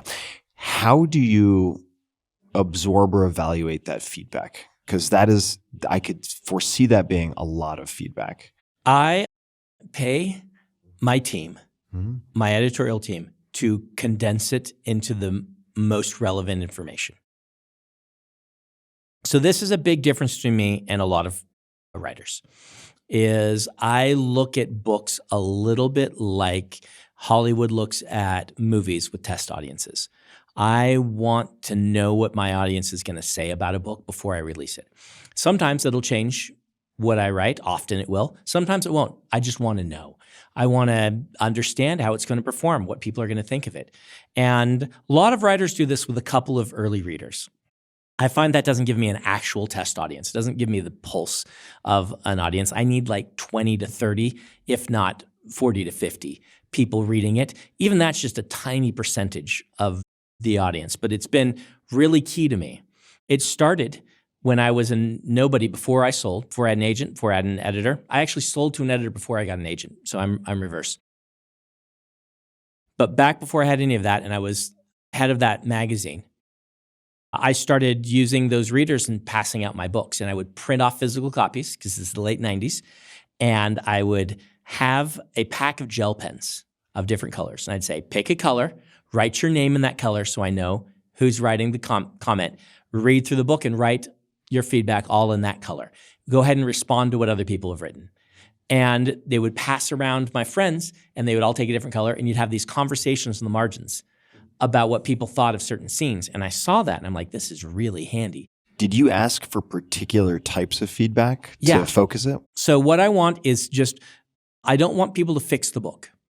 I want people to give their descriptive responses to the book. If you were just reading this as a professionally published thing, where are the places you're bored? Where are the places you're confused? Where are the places that you're standing up and sharing? Where are you engaged? Where are you not engaged? Just what are you enjoying? Don't tell me what's wrong. Don't tell me what to fix. Tell me where you're bored, and tell me where you're confused. Mm-hmm. Tell me where you're excited, and tell me where you're turning the pages so fast you have to come back and write your feedback because you don't want to stop to write your feedback. And that became really valuable to me. And so when we moved beyond that and I was actually published, I started making spreadsheets where I'm like, you get the book, go on the spreadsheet and go to the chapters tab on the spreadsheet on like a Google sheet and go look and respond to what people are saying. And if, you just make a comment, say, I feel this about this chapter, and then respond to what other people are saying. And then each chapter fills up with giant conversations about that chapter, almost like you have a book club out there reading the book and having a discussion. You want people to respond to things because it helps you spot patterns. Like yes. If someone's like, I started dragging here. I didn't really understand why this character did this. And then you have somebody like, me too. Yeah, me too. Yeah, exactly.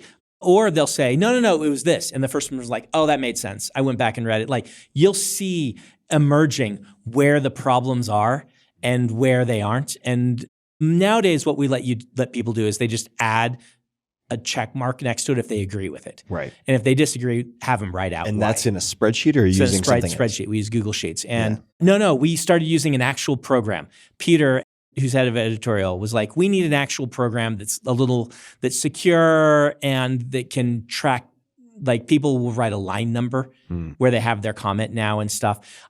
So we actually use a program, but sometimes we still use Google Sheets for kind of what we call— Is that program an off-the-shelf program? One of my beta readers, which is what we call these people, worked for the company and pitched it to us. Okay, got it. And the name of it's escaping me right now. It's okay. I can find out what it is. We can figure it out. Maybe put it in the show notes if we can find it. So part of the reason I'm asking is that I started working on this book 6-7 years ago. Is this your fantasy? No, this is a different book. This is an entire book on saying no and basically finding clarity in a world of noise. It's a really good book to write. And I started working on it. It's the first book I ever shelved. I was like, you know what? I'm not quite ready to write this. And I canceled the contract, returned the biggest advance I'd ever received.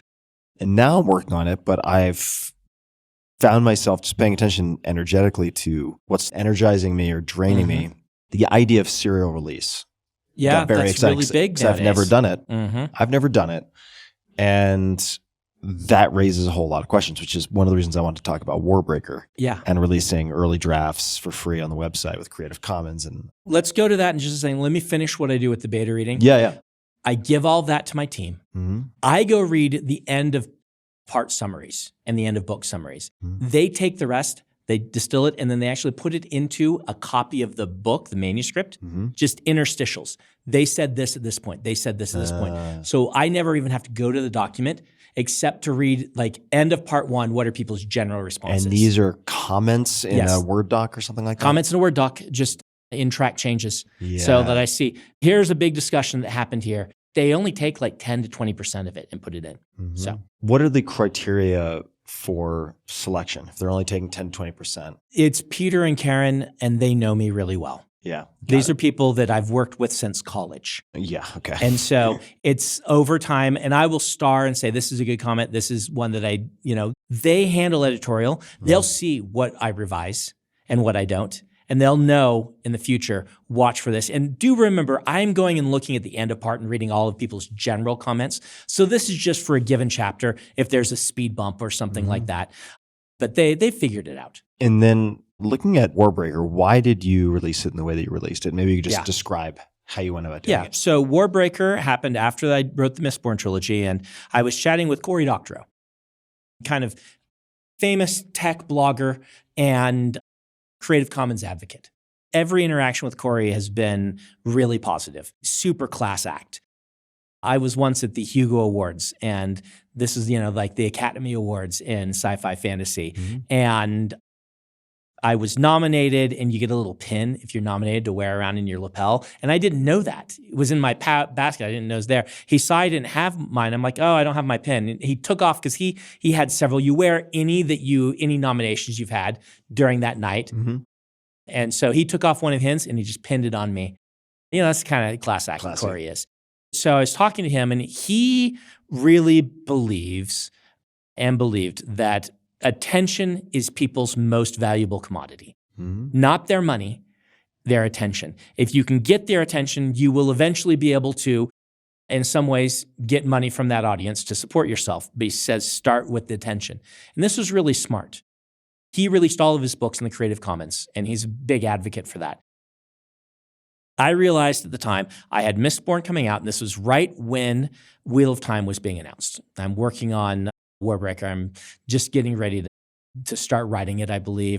No, it was way back when. It's 2007. So I wrote a lot of the book, but there were parts I hadn't written. So the idea was I started releasing the chapters just on forums to let people give feedback to me, trying a serialized version of a book with the main goal being see how an audience online gives feedback different from my beta readers, but also to have a chance to kind of bring my audience together into one place.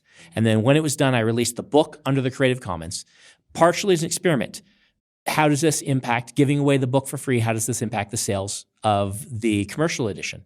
I wanted data on that. And the data says it doesn't really impact it. It sells just as well as Elantris does, even a little bit better, and Elantris wasn't released in the Creative Commons. So it doesn't sell as well as Stormlight or Mistborn, but those are my breakouts, my standout successes. And I don't think, that has anything to do with it. Have you released any books after that with Creative Commons? No, I keep wanting to do another one, and I haven't found the right one to do. But I am planning to do that at some point. How did you find the feedback online in the forums differed from beta testers? It was about the same. It was. It really was. But remember, we've got an insular audience of super fans at that point. That's the only people paying attention to me in 2007. Now it would probably be different. But I can get a little bit of that by watching. We do re-release 1 chapter a week or 2 chapters a week of new books leading up to launch to about a third of the book. And I can go read the threads on Reddit about that. And they actually mirror the beta readers really closely. Amazing. It's really interesting. There are a few things. This newest book surprised me. Only one thing surprised me. And that is in the newest book, people are responding to modernized language more than I expected them to. What do you mean by that? You walk this line in epic fantasy. Do you use okay or do you use all right? I see what you're saying. Right? And I've been moving the Stormlight Archive toward modern language across the course of the novels as we're preparing to kind of go a little bit more what we call mage punk, a little more modern for the next books. Mage punk. I've never heard that. That's great. Yeah. It's not my term. It's just what people kind of call when fantasy magic becomes technology. So if you watch any sort of film or thing where, you have ships powered by a magical technology, we'll call that mage punk. Hextech and Arcane. Yeah, Hextech. Arcane is mage punk. That's the straight up subgenre of that. So I was taken by surprise on that. people are kind of responding against that. And I think this could just be like people want more sincerity in their media nowadays. I think they're tired of media being cynical. And this is a sign, maybe, I don't think it went cynical, but this is like a danger sign of that. They would like me to pull back. They want me to call it courting instead of dating, right? And just kind of stay a little bit more with that fantasy feel. That one took me by surprise. My beta readers didn't spot that.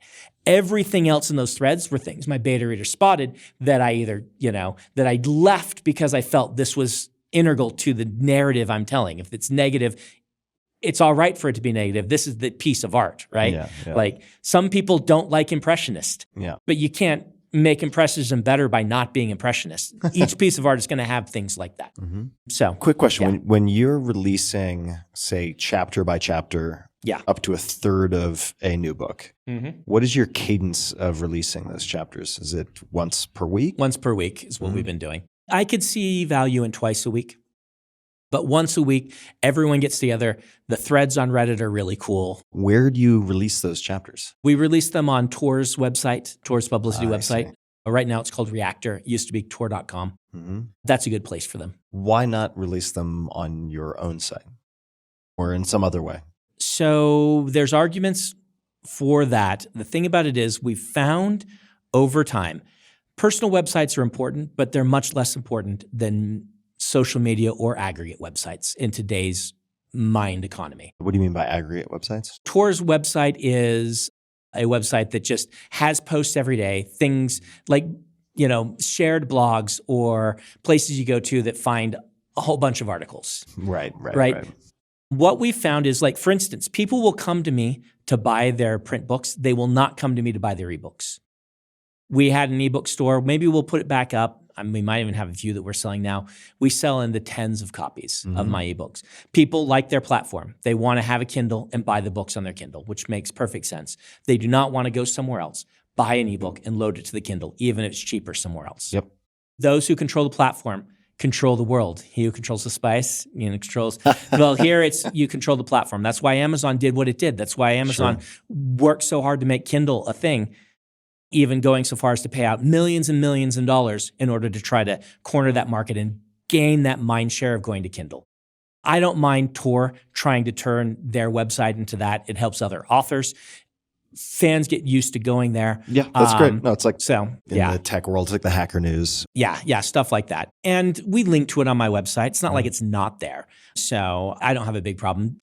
We might have even double posted them on my website. I can't remember, but normally we just do them on Tor. Yeah. But you said something I want to ask you about. Sure. Tell me if we want to tread lightly, but you'd still take advances. Well, so I took advances on my past books. I considered profit share agreements. And actually, when I was beginning to consider rebooting, dusting off and rebooting that book that I'd had on the back shelf, I spoke with a number of larger publishers who, as humans, I like a lot. And they, on the phone, were very enthusiastic about doing some type of very generous profit share agreement. And then they sent me the contracts, and there was so much Hollywood accounting that I found it to be insulting. I'm like, all right, so there's this X percentage double-digit distribution fee, and then there's a promotional fee that is in perpetuity, even though they're not going to do very much promotion, and maybe that's for 2 to 4 weeks if they do any, but then they're going to move on to their new roster.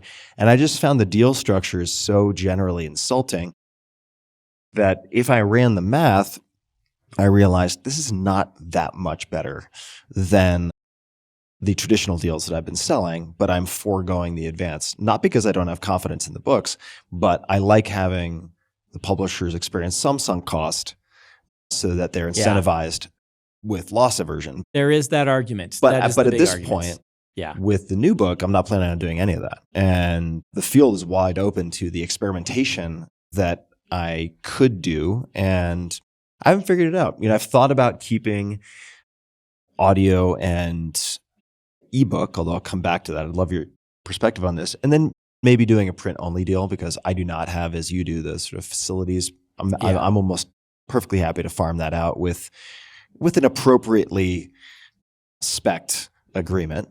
The deal terms need to make sense.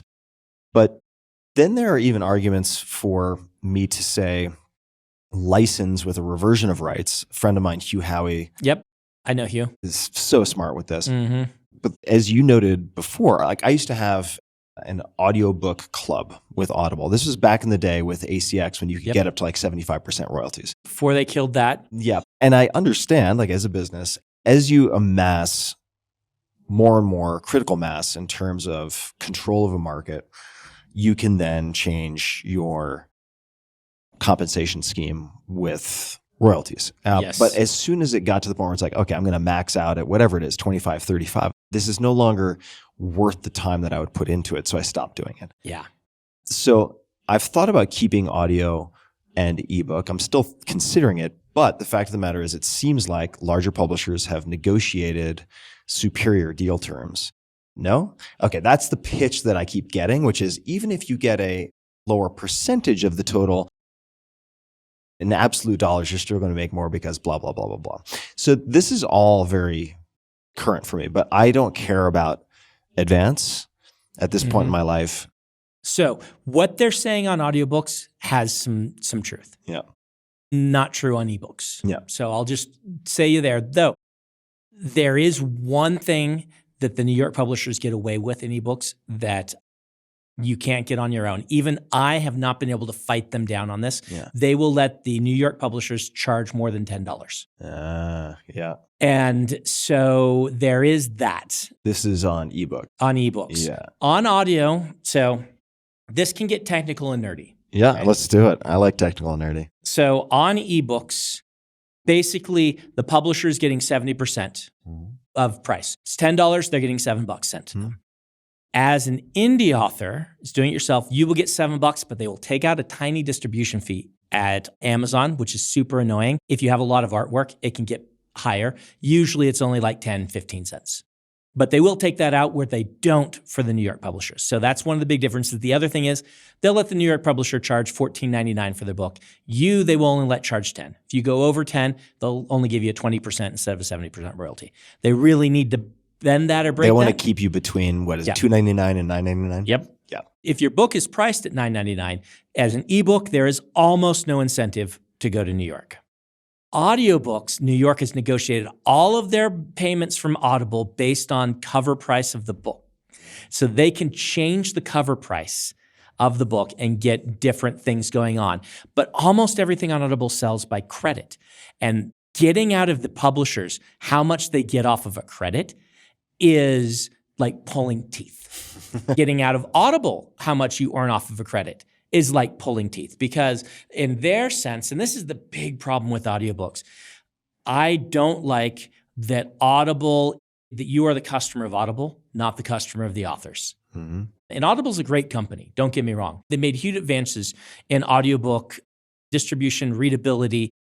They've improved that market quite a bit. They are a net positive for everyone.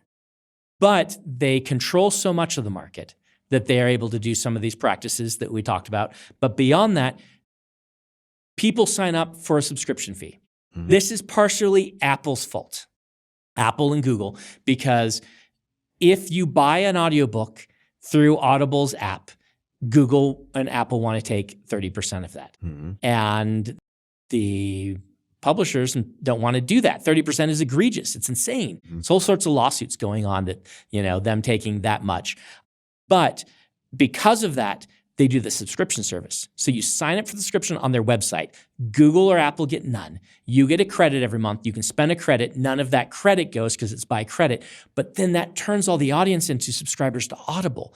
So if Audible stops carrying a book, people just stop buying it. Once again, he who controls the spice, he who controls the platform, controls everything, which means that they get to say, well, it's a credit. What is a credit? Well, a credit is divided this way. And we give out this many free books as part of the promotions with credits. And so that plays into it. And some of the credits go for books like this. And so they have this huge spreadsheet that, to their credit, I'm saying credit too much, they have started being more open with how that spreadsheet works for us. And we can plug in the numbers and see. They only started doing that in the last year as we pushed them. But it turns out that there's all this shenanigans. They get $15. And after all our work and things, we get on average like $4 out of that 15. Yeah. The publishers do have something where they're getting a little bit more.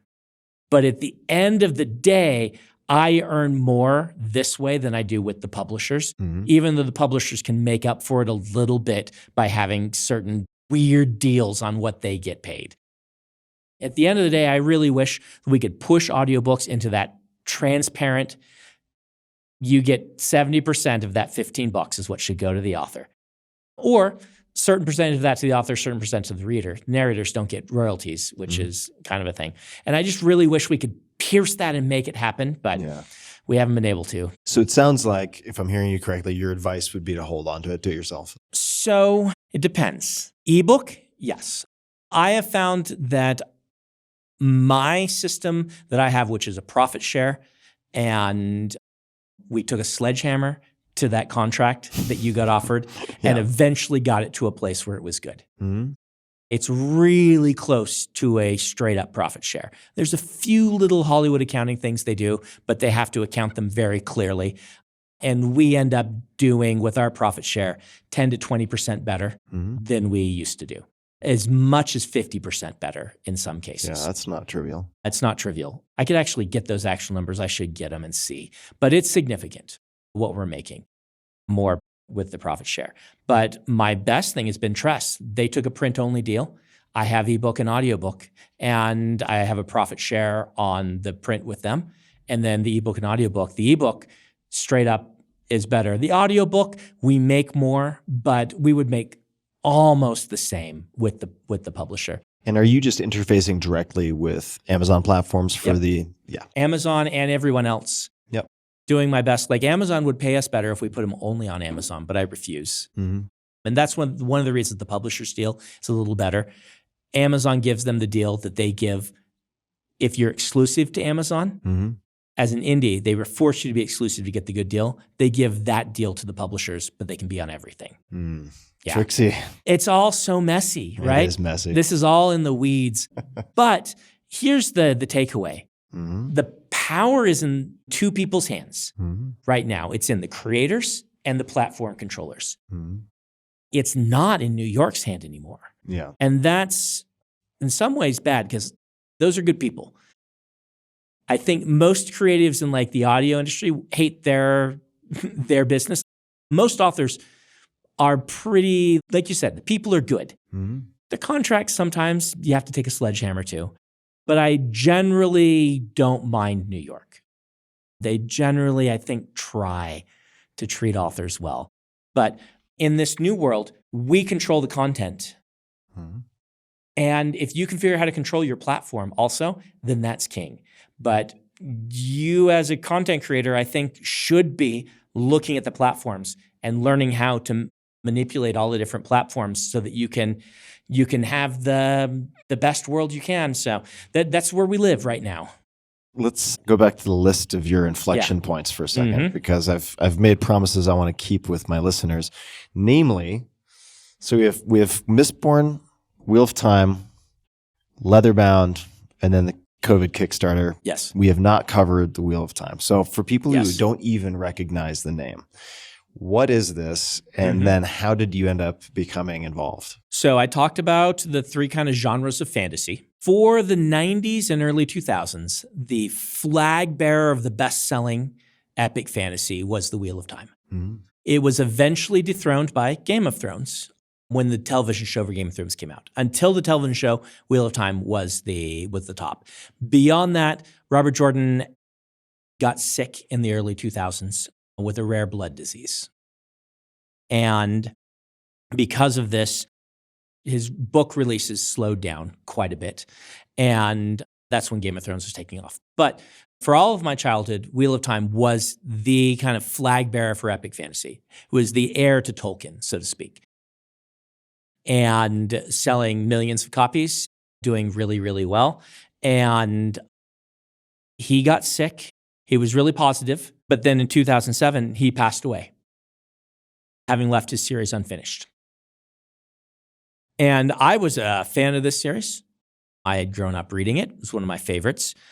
And I did not know him or his wife. His wife was his editor.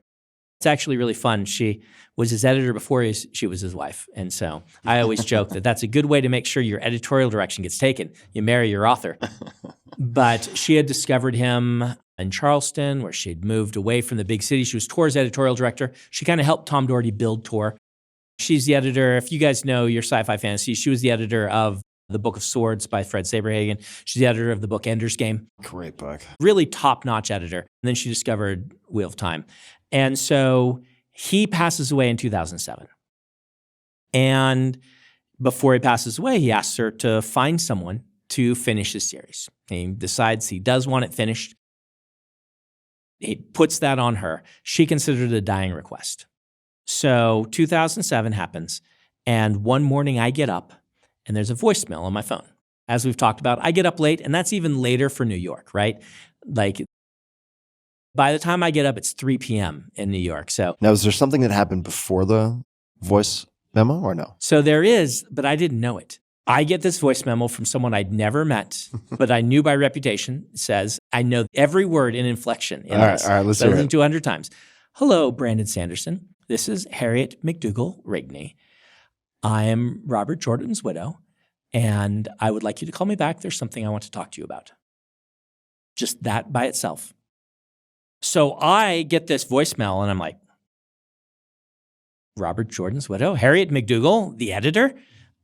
Okay. So I call her back, and I don't get a response. She's out getting a massage, I later find.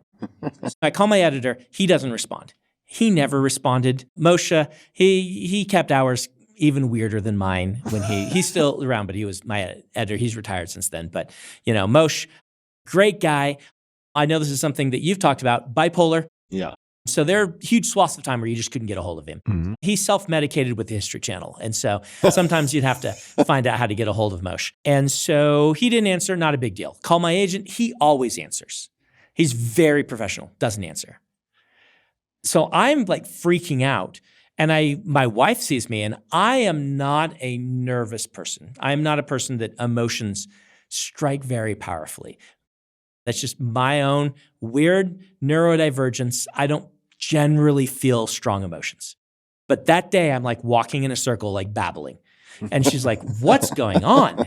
Like, I've never seen Brandon like this. And I'm like, Robert Jordan's wife just called me.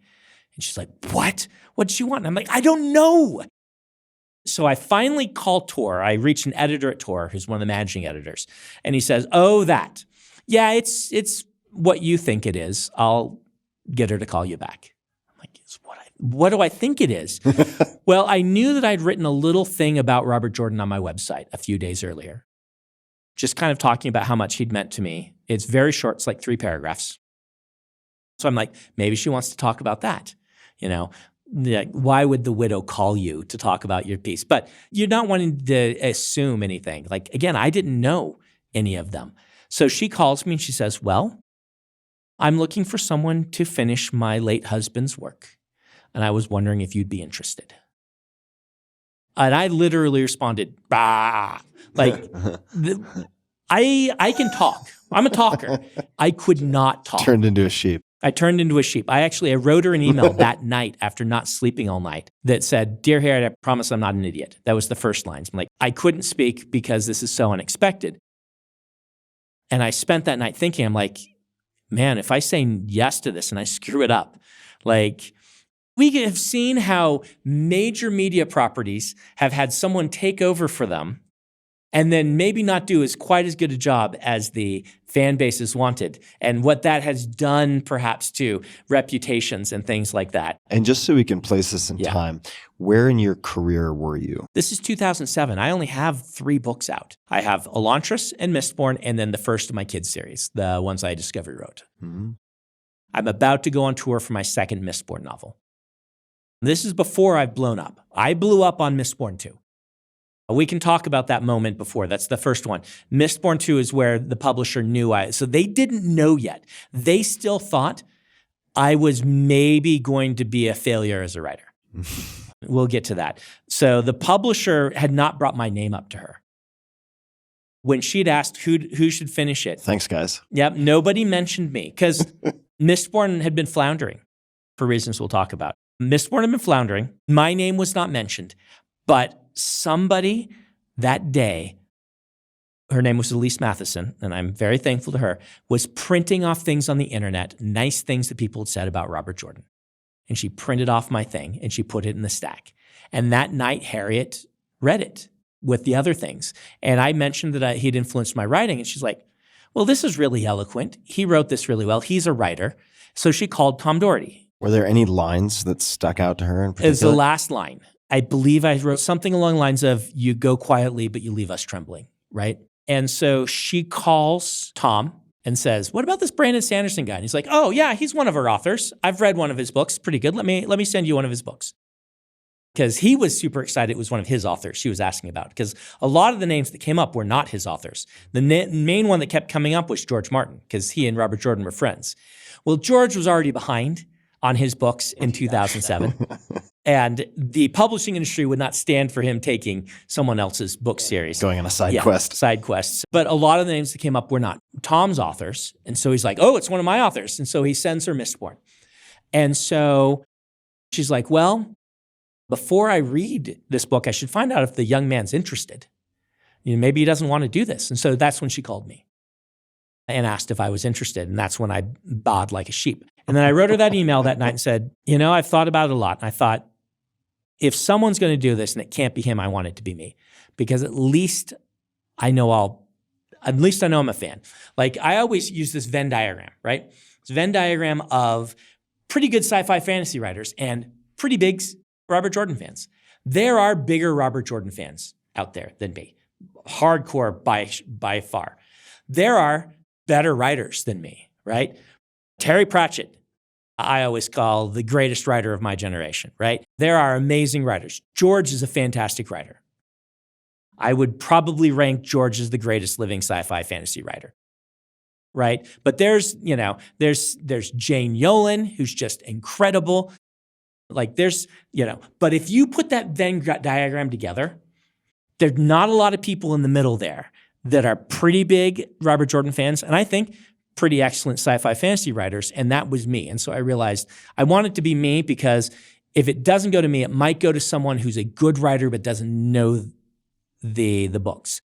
And so she said, all right, well, I'm considering, there's some names I'm considering. It was me or George, I later found out. And when she tells the story, she says, there was really only one. It was Brandon, because she knew by then she couldn't have George. And so she read Mistborn. And then she thought on it. She took a month. She read Mistborn and thought on it for a month.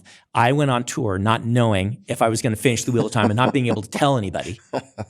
And that's when Mistborn 2 just exploded. And then at the end of that tour, she called me and she said, I want you to do it. Actually, it was in the middle of the tour, because I was still on tour when she told some of the other people. It's because they came and met me. So I didn't have to wait that long. It was pretty excruciating. It was probably only like 2 weeks. And she calls me and says, I would like you to do it. And so I call my agent and I say, they're going to offer us a deal. Take it. And he says, well, we'll negotiate. I'm like, no. This is just a yes. Whatever they offer, you just say yes. And she was very generous. It was a good deal right off the bat. My agent's like, wow, there's not even really that much to negotiate. He went to bat. He forced me to let him go to bat on some foreign percentages, just so agents have to flex their muscles, right? Yeah. But I just said yes. And then by December, I had the manuscript. And then I got the call in September, October. And the manuscript, he'd written 50 pages of the final book. So. Okay. So we could spend, I'm sure, another 3 hours talking about how you pieced everything together and worked on that. But I want to pick up on something you said, because I don't know anything about it. And I'm in the process of reading Mistborn right now, and I'm ripping through it. So when you said it was floundering, I was like, yeah, that's interesting. Why was it floundering? So when you're a new author, you have a shiny new author glow with your first book. And you get picked up a little bit more for reviews. You get picked up more by people who are like, oh, I've never heard of this person. There's a certain demographic of reader who'll just read a first book by an author to try them out.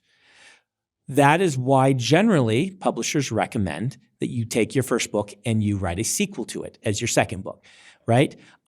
because when you jump from a sequel to a different series, you lose a percentage of audience. And so I had the shiny new author thing. We sold about 10,000 copies in hardcover of Elantris, which is really good for a debut author. It's even better now. Back then it was good. Now it's fantastic. And Tom Doherty called me. He's like, well, we want a sequel to Elantris. And I said, no, I've got this idea of Mistborn and I really want to do this. One of my real goals, my powerful goals early on, was I wanted to build an audience for me, not for a given book series. I wanted to write in a lot of different subgenres. I wanted to do a lot of different things. I wanted the flexibility to do this thing called the Cosmere, which is probably bigger than this podcast can get into. But if you haven't read the books, it's like the MCU, but for fantasy. And I did this 2 years before the MCU's first movie came out. It's where it's an interconnected universe of a whole bunch of different planets with all these epic fantasy, and there's characters. MCU is all the Marvel. Yes. All the Marvel All universe. the Marvel movies. And so Mistborn, Elantris, Warbreaker, I'll have this one character who's traveling between these planets with a mysterious objective behind the scenes. His name is Hoyd, and you'll see him in all three of them. He's a main character in Stormlight then. And I wanted to do this big thing, and I was really ambitious about it, and I wanted to build something bigger than Elantris in a sequel. And the publisher, he's like, it's a bad idea. I'm like, it's a bad idea, except it's investing in my future. If I do it right, then when I finish Mistborn and go to something else, they will follow me to the something else, because so many authors get trapped in one series. Yeah. We were talking about this before we Yeah. started recording, that was also sort of after the 4-hour work week. Yeah. It was like, well, then I can do the 3-hour work week and the 2-hour work week, or the 4-hour work week for, single mothers and so on. And I was like, no. This is a window where I can potentially buy my freedom to work in a lot of different things. We have the exact same wavelength on that. But Tom Doherty, he's a publisher, not an editor. Like, his job is to look at the business. And he was right. So Elantris came out, sold 10,000. Mistborn 1 comes out in hardcover, and it sells fewer. The audience that liked Elantris, certain percentage of them just didn't move to Mistborn because it wasn't a sequel. I no longer have the new author's shiny glow, so that people who are looking for a book are like, oh, I saw that before. Let's pick up this other book by a new author. So Mistborn's a stronger book than Elantris by manyfold. Elantris is my 6th book. Mistborn's my 14th. I learned a lot. It's still one of the best starting points. And so it's a much stronger book, but I get fewer sales. They released the paperback, and the paperback has a dreadful cover. I love the illustrator. He did the hardcovers of all of them. But once in a while, a cover just doesn't click. And this cover was one of the worst covers that I've had. It didn't click with my audience. And that paperback came out and just crashed. Tanked. Just completely tanked. And that's the most dangerous point my career has had. I was right then thinking, I'm going to be a middle grade author writing these kids' books because that's the only thing. That's the new thing. But I went to my agent and we went to the publisher and said, we need a new cover. This cover is not clicking. And we fought and we fought and we fought. And I said, remember way back when you released The Wheel of Time, you released like a $4.99 version. I think it was $3.99 then. Do a $4.99 version of Mistborn. Let's jumpstart my career, do a new cover. And Tom Doherty, again to his credit, I had to fight him, but he said yes. We released a new paperback a few months before Mistborn 2 with a new cover. And that one, boom. It sold. Now, there's this thing in publishing called the death spiral. Much bigger back in the bookstore. Doesn't sound good. If you sell 10,000 of your first book and then 8,000 or 7,000, like Mistborn sold, what do they order for your third book? 5,000. 5,000. It's called the death spiral. So they ordered like 5,000 copies. And of then Mistborn. it can become a self-fulfilling prophecy, right? Self-fulfilling. Because you don't have the exposure. Yep. And the retail price that you Then need. you don't have the space on the shelf. People can go to bookstores and not find the book if you're down to like that many copies and things like that. And so death spiral is what they call it. And we'd already gotten we got the orders for Mistborn 2 and they were bad, right? They were, on the death spiral. But then that paperback we got selling. And so what happened is Mistborn 2 came out, instantly sold out. All right. So hold on. I got to pause this for a second. So Yeah. what else contributed to the relaunch of that lower price paperback of Mistborn 1 besides the cover? Was there anything else? It was the lower price point, Yeah. and it was the cover. Those are the only things we changed. Now, you'll love this. Publishing is weird. They were not willing to release a new version of the book with a new cover until we said, it's a new edition. It's the cheaper. When they had in their head it was a new edition. It's got a different ISBN, guys. It's a Yes. whole new game. Whole new game. They were willing to put a new cover on it. Actually, it was the $4.99 thing that worked. We were at our wits' end until I thought of that and pitched it. And they're like, oh, yeah, a $4.99 edition. We do those. And then suddenly they're willing to repackage it and put a new cover on it. It has a big red banner, $4.99. It has the nice cover blurb from Robin Hobb, but the hardcover had that too. But it's the cover was a little more targeted at what was popular then. Photorealism was starting to be a thing for fantasy, partially because of Jim Butcher's books. We use the same illustrator, cover artist as Jim Butcher's books. It has that sort of urban fantasy feel. Mistborn was really well primed to take off, partially because of Hunger Games. Teenage girl protagonist in a kind of dark future world. In fact, in Taiwan, it released before Hunger Games, and it became the Hunger Games, meaning the market wanted a dark dystopian teen YA. That's fascinating. And we outsold Hunger Games there. The Hunger Games became the Mistborn, and Mistborn became the Hunger Games in Taiwan because we beat it to market. Yeah. We didn't here, and we didn't market it as YA. It was, it's an adult. It's got two viewpoints, one a teenager, one adult. But it was really good for the market, right?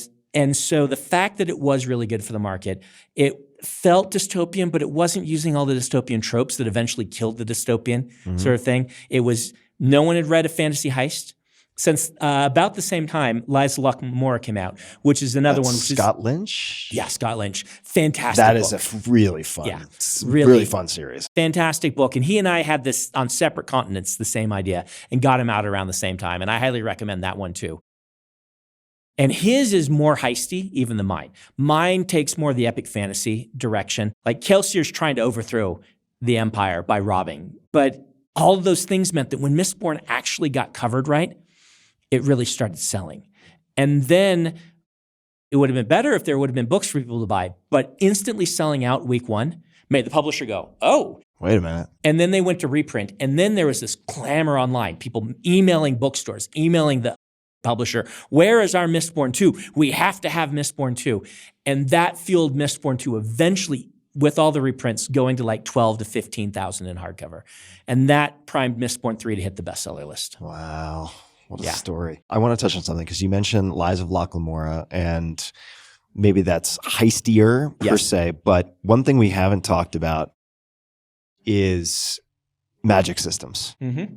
And so I feel like that is something that really shines, and it's part of the reason why I wanted to dig into Mistborn also. Yeah. With the, allomancy and magic systems. How do you think about magic systems? I mean, I have the 3 laws of magic here in front of me, but I could read them.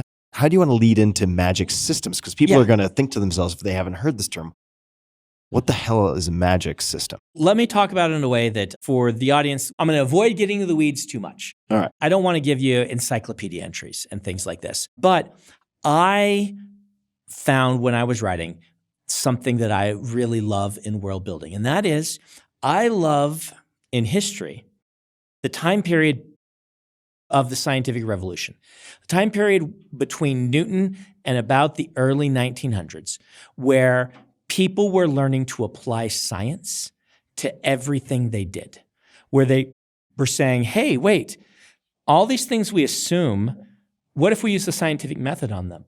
Mm-hmm. And then they started to discover. Newton believed in alchemy, and he tried to apply the scientific method and couldn't get it to work, which is one of the reasons people started saying, well, maybe alchemy isn't actually scientific. Yeah, and spending time, it was like a third of his time. I mean, it was a lot. Yeah, he tried so hard to be able to transmute lead into gold or whatever. Mm-hmm. And turns out we can do it. We just need, an atom smasher. But regardless, like this idea of, spontaneous generation, people used to think that if you left meat out and it rotted, it spawned flies. And that's where flies came from. Scientific method says, well, let's try some tests and see. And lo and behold, it's not that, it's the eggs are being laid, right? All of this stuff. Up until, like I said, the 1900s, where I read an article once from the time period about someone who'd gone and studied the science of digging ditches. And the whole theme of it was, if we can help the ditch diggers, we help everyone, right? Here's how they can labor more effectively so it isn't as hard on their joints, so that they are more efficient, but also so that they're happier and they get tired less. Here's a whole article of science helping everyone. And that period of superstition becoming science, I love. It's so interesting.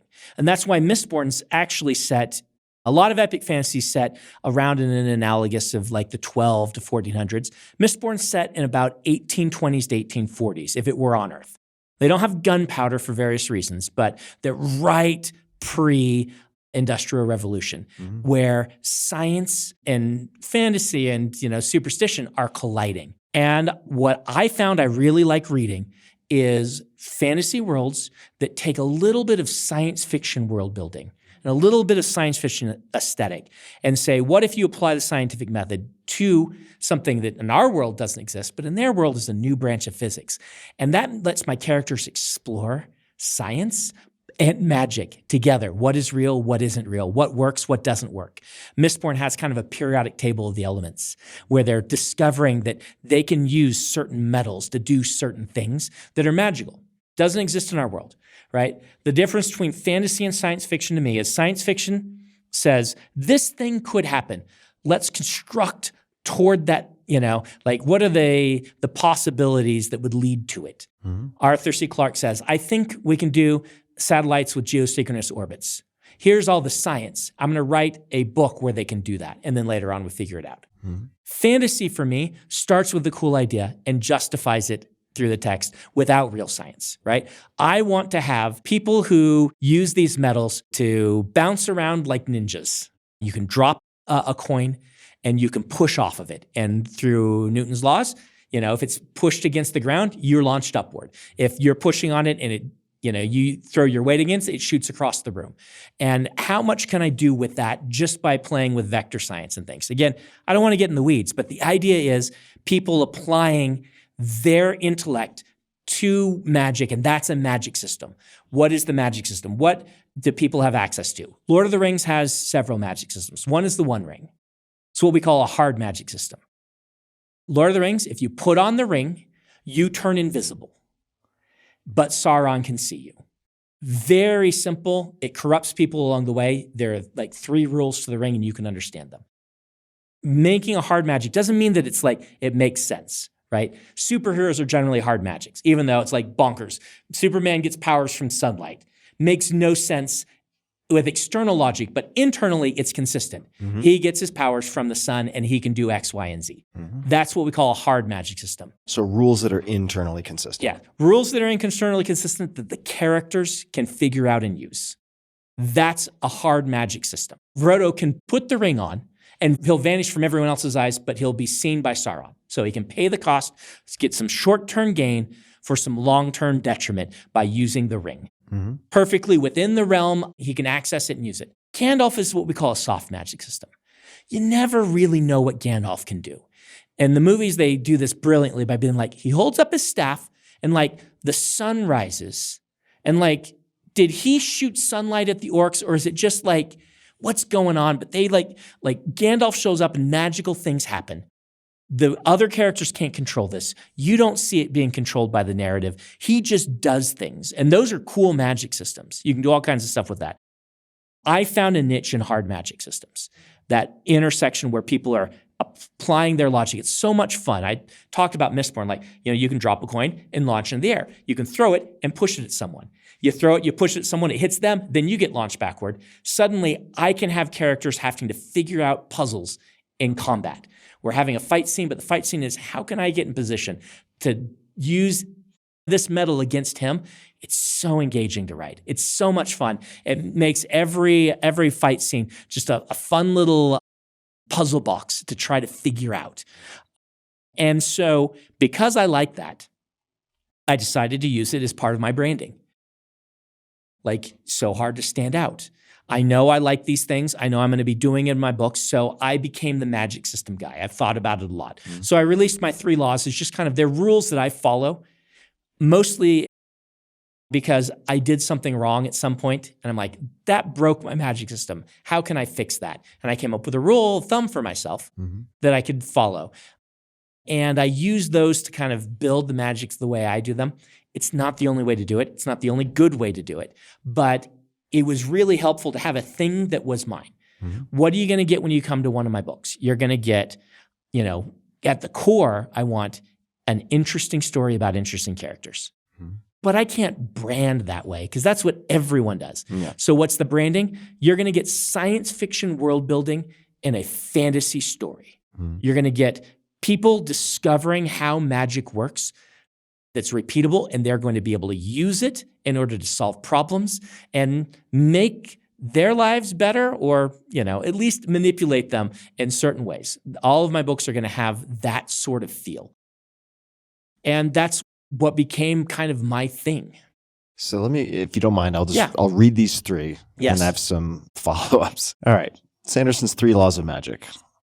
So number 1 is an author's ability to solve conflict with magic is directly proportional to how well the reader understands said magic. Number 2, weaknesses, limits, and costs are more interesting than powers. That's one that I kind of latched onto. 3, the author should expand on what is already a part of the magic system before something entirely new is added, as this may otherwise entirely change how the magic system fits into the fictional world. So the second one is the most self-explanatory to me, right? The power of constraints. Yep. And it can be applied to a million things, but I find that to be very accessible to me. Could you expand on the number 1 and number 3? Sure can. So number 1, and I've actually added a word to this and a little phrase to this.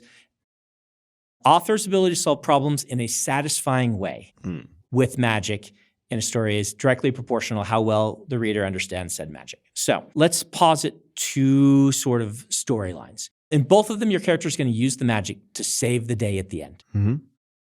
In the first one, the character spends the majority of the book off and on figuring out how this magic works to the point that they realize by the ending, wait, everyone's been doing this wrong. Here's the rules. Here's how they got misled. If I make this one little tweak, suddenly I'll be able to fix the problem that no one else has been able to fix. And at the ending, they realize that.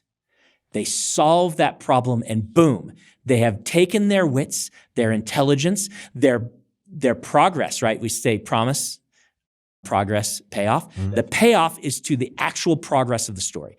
This person has been studying their entire time. They've learned how the magic works. So at the end, they're able to pull off something that no one else could. And you believe it because of all that work. In the other one, they get to the end. They are unable to solve the problem. But then through the power of just caring really a lot, they figure it out and save the day. A mother's love. A mother's love. And see, this is why I use the satisfying way. The mother's love protecting Harry is not actually a bad thing because that wasn't supposed to be a plot element. Sure. I'm poking fun a little bit. But it is poking fun. Yeah. Joe deserves it. We can poke fun at her because J.K. Rowling was really good at internal logic in a given book, and then she'd throw it out the window for the next one, right? Time turners, actually in the Time Turner book, makes sense how they're used. She sets up the rules, she uses them. Book 4, they forget they can time travel and don't ever use them. But regardless, you can see what's going on here. The idea of Sanderson's first law is any plot element, but magic and fantasy, a lot of people who don't read fantasy, they point at it and be like, I can't believe any of the stakes because anything can happen. Yeah, it's like the Deus Ex Machina. Deus Ex Machina. Playwright can't figure out the ending, so the god descends from the rafters and voila. But the thing is, any book is that way. If you want to write a book where at the end, the romance novel in a perfectly realistic setting that they just get together because you decide, you can just Deus Ex Machina that. You can Deus Ex Machina the thriller. Any book, the author can do that. With a goal, we have an extra tendency toward that with magic. So the charge that we do that is not unsubstantiated, right? Occasionally authors are like, well, I have magic, so I'll snap my fingers and save the day. But as a reader with a magic system, if you make it so that we understand, so that like Star Wars is such a perfect example. We believe that Luke can shoot the missiles down the tube when he's using the Force.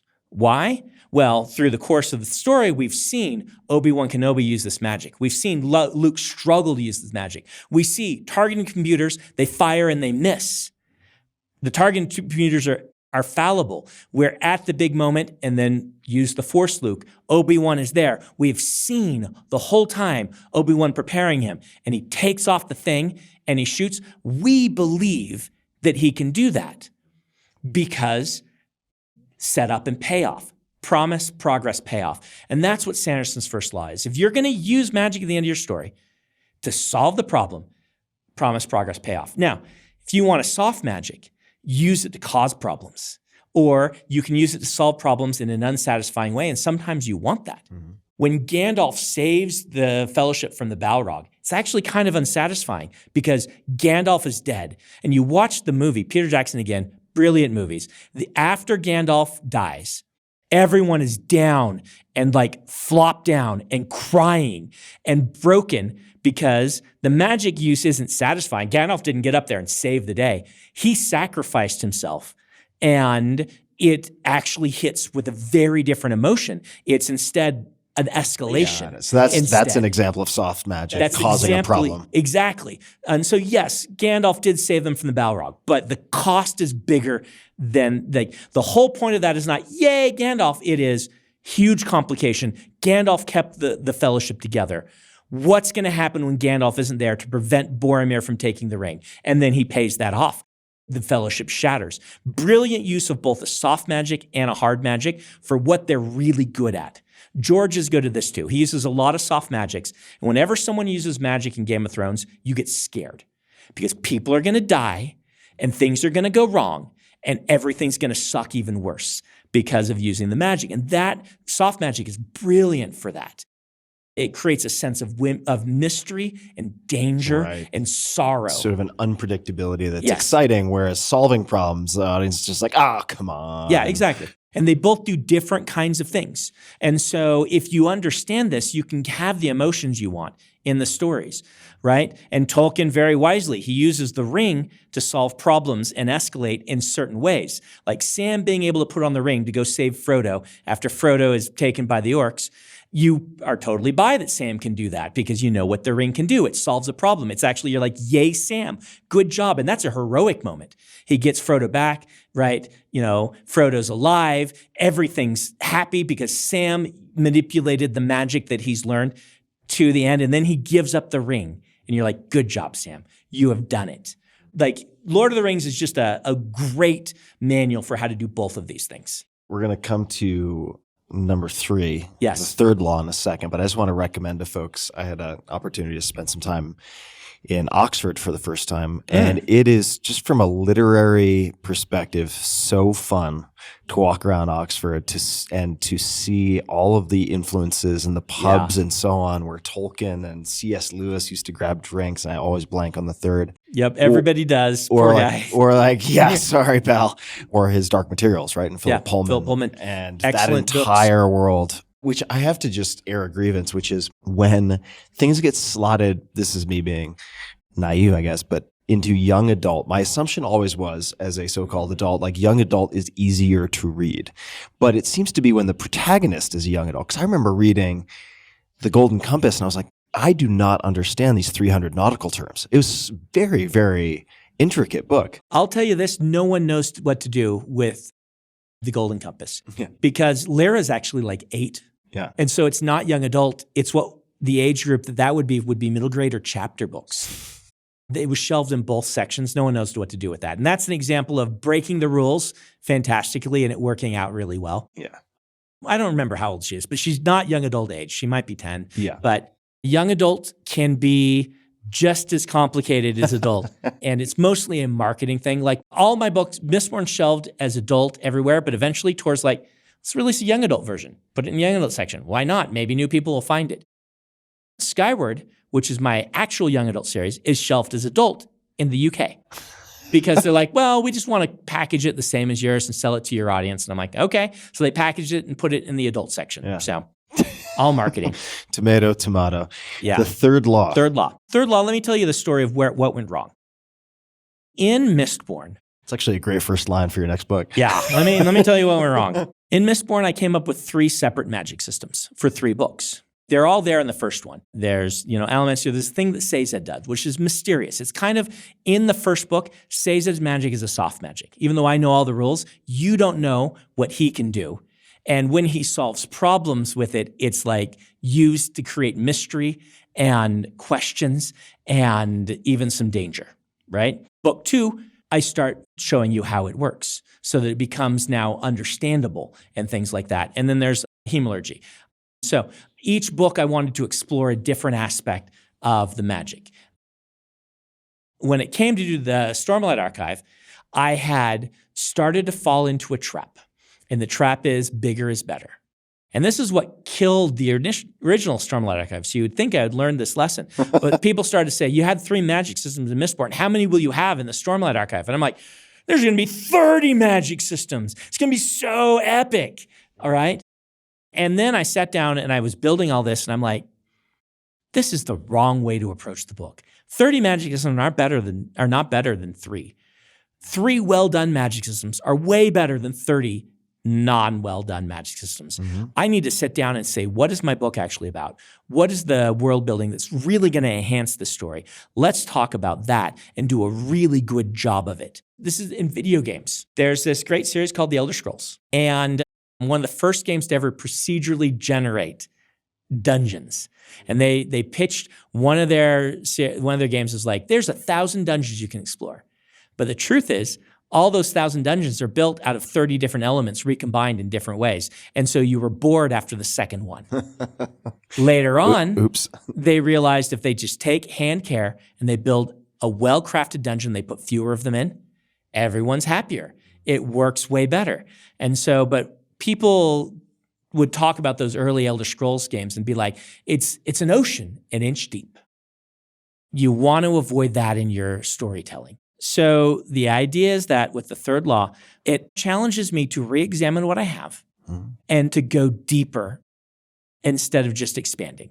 To say, look, you've got something interesting, and it's not just magic. It's like, this character, can you dig a little deeper into who this character is instead of adding a new one to make, your story wider but more shallow? And it's just a challenge to me to do a good, thoughtful job on my world building instead of always pretending bigger is better. Got it. So the third law is to protect yourself, remind yourself. Yeah, all of them are. The first one happened because I added something. You'll get there. I had an editor, and my editor said, the ending of Mistborn 1 isn't quite as spectacular as we want. Can you do something, spice it up? And I said, cool, yeah, I've got this thing I'm going to do in the second book. I'll just let it happen in the first book, but I hadn't set it up. And then the first book came out and people still really liked it, but a lot of them were pointing at that and being like, that felt like a little like a Deus Ex Machina. I'm like, it is. I didn't set this up at all. It just is out of nowhere right at the end. I'm like, why does it work sometimes and not others? And that's where this law came from. And flaws are more interesting. It's the same direction. It's like, looking at all the powers that I'm adding and, trying to play with them and things and realizing that, Superman is interesting because of what he can't do. Superman as a character is interesting because he has a moral code, which is, a limitation he puts on himself. And the best stories happen either because of his moral code. Will he break or not? Because of the people that he loves, which are also kind of a limitation, or because he encounters someone who has kryptonite and his powers are taken away. Those are the great 3 Superman stories. All of them don't center on what his powers are. It centers on what he can't do. He can't get Lois to fall in love with him. He can't always protect everybody. He can't violate his code, and he can't do anything when kryptonite's around. Then you've got conflict in story. Mm-hmm. Brandon, sir, we've covered a lot of ground. I could keep going for a very, very long time, but you're doing the majority of the talking, so you're doing all the heavy lifting here. Is there anything we have not covered that you would like to cover, or anything that you would like to say to my audience, request of my audience, point my audience to? Boy, I never know how to do anything haiku with this. That you'd like to wrap things up with? Land the plane with a little dance? I don't know. There is a Zeroth Law. Okay, yes. Zeroth Law. So Asimov added a Zeroth Law. I added one cheekily, right? And I guess what I'd say to your audience is thank you for putting up with me nerding out for 3 hours. If they want to try something, I would recommend Mistborn or Trust of the Emerald Sea, depending if they want something more heisty and actiony or something more whimsical. But Sanderson's Zeroth Law is always err on the side of what's awesome. And this came about because I realized sometimes I don't follow the rules. Sometimes I come up with something that's just too cool to not put in the story. And at the end of the day, I'm writing stories because I want to do interesting things with character, with plot, I just want things to be cool. And so I came up with this little rule to myself, which is all of this is good, all of this is important, but when you're writing, if you come up with something really cool, try it out. Even if it breaks the outline, if it breaks the magic system, try it out and see if it makes the story better. Because if it does, you'll figure out a way to make it work. You can revise so that it's foreshadowed. You can fix that. Err on the side of what is awesome. Try it. Give yourself permission. Well, for one, I'm glad you didn't end up being a chemist. So I very much appreciate the time. This is an incredible life and world and collection of worlds that you guys have all helped build with the team behind you and putting out ungodly numbers of words per year. It's just phenomenal.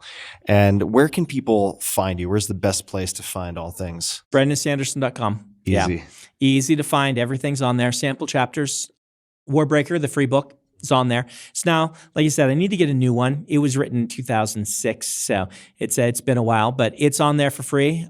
You can read a bunch of everything. You can, we got socials. YouTube's a pretty good place for me too. My writing lectures are there. I do a weekly update every week on YouTube where I come on and say where I am in my writing process for the current book. So I like to do lots of outreach. Yeah, amazing. Well, I can't wait to see what you do next. And I'll be certainly watching. And for people who are interested in anything we talked about, I will link to everything in the show notes at tim.blog/podcast. Thank you, Brandon, for all the time for hosting me. What a fun trip. And to everybody out there, until next time, just be a bit kinder than is necessary to others and to yourself. And thanks for tuning in.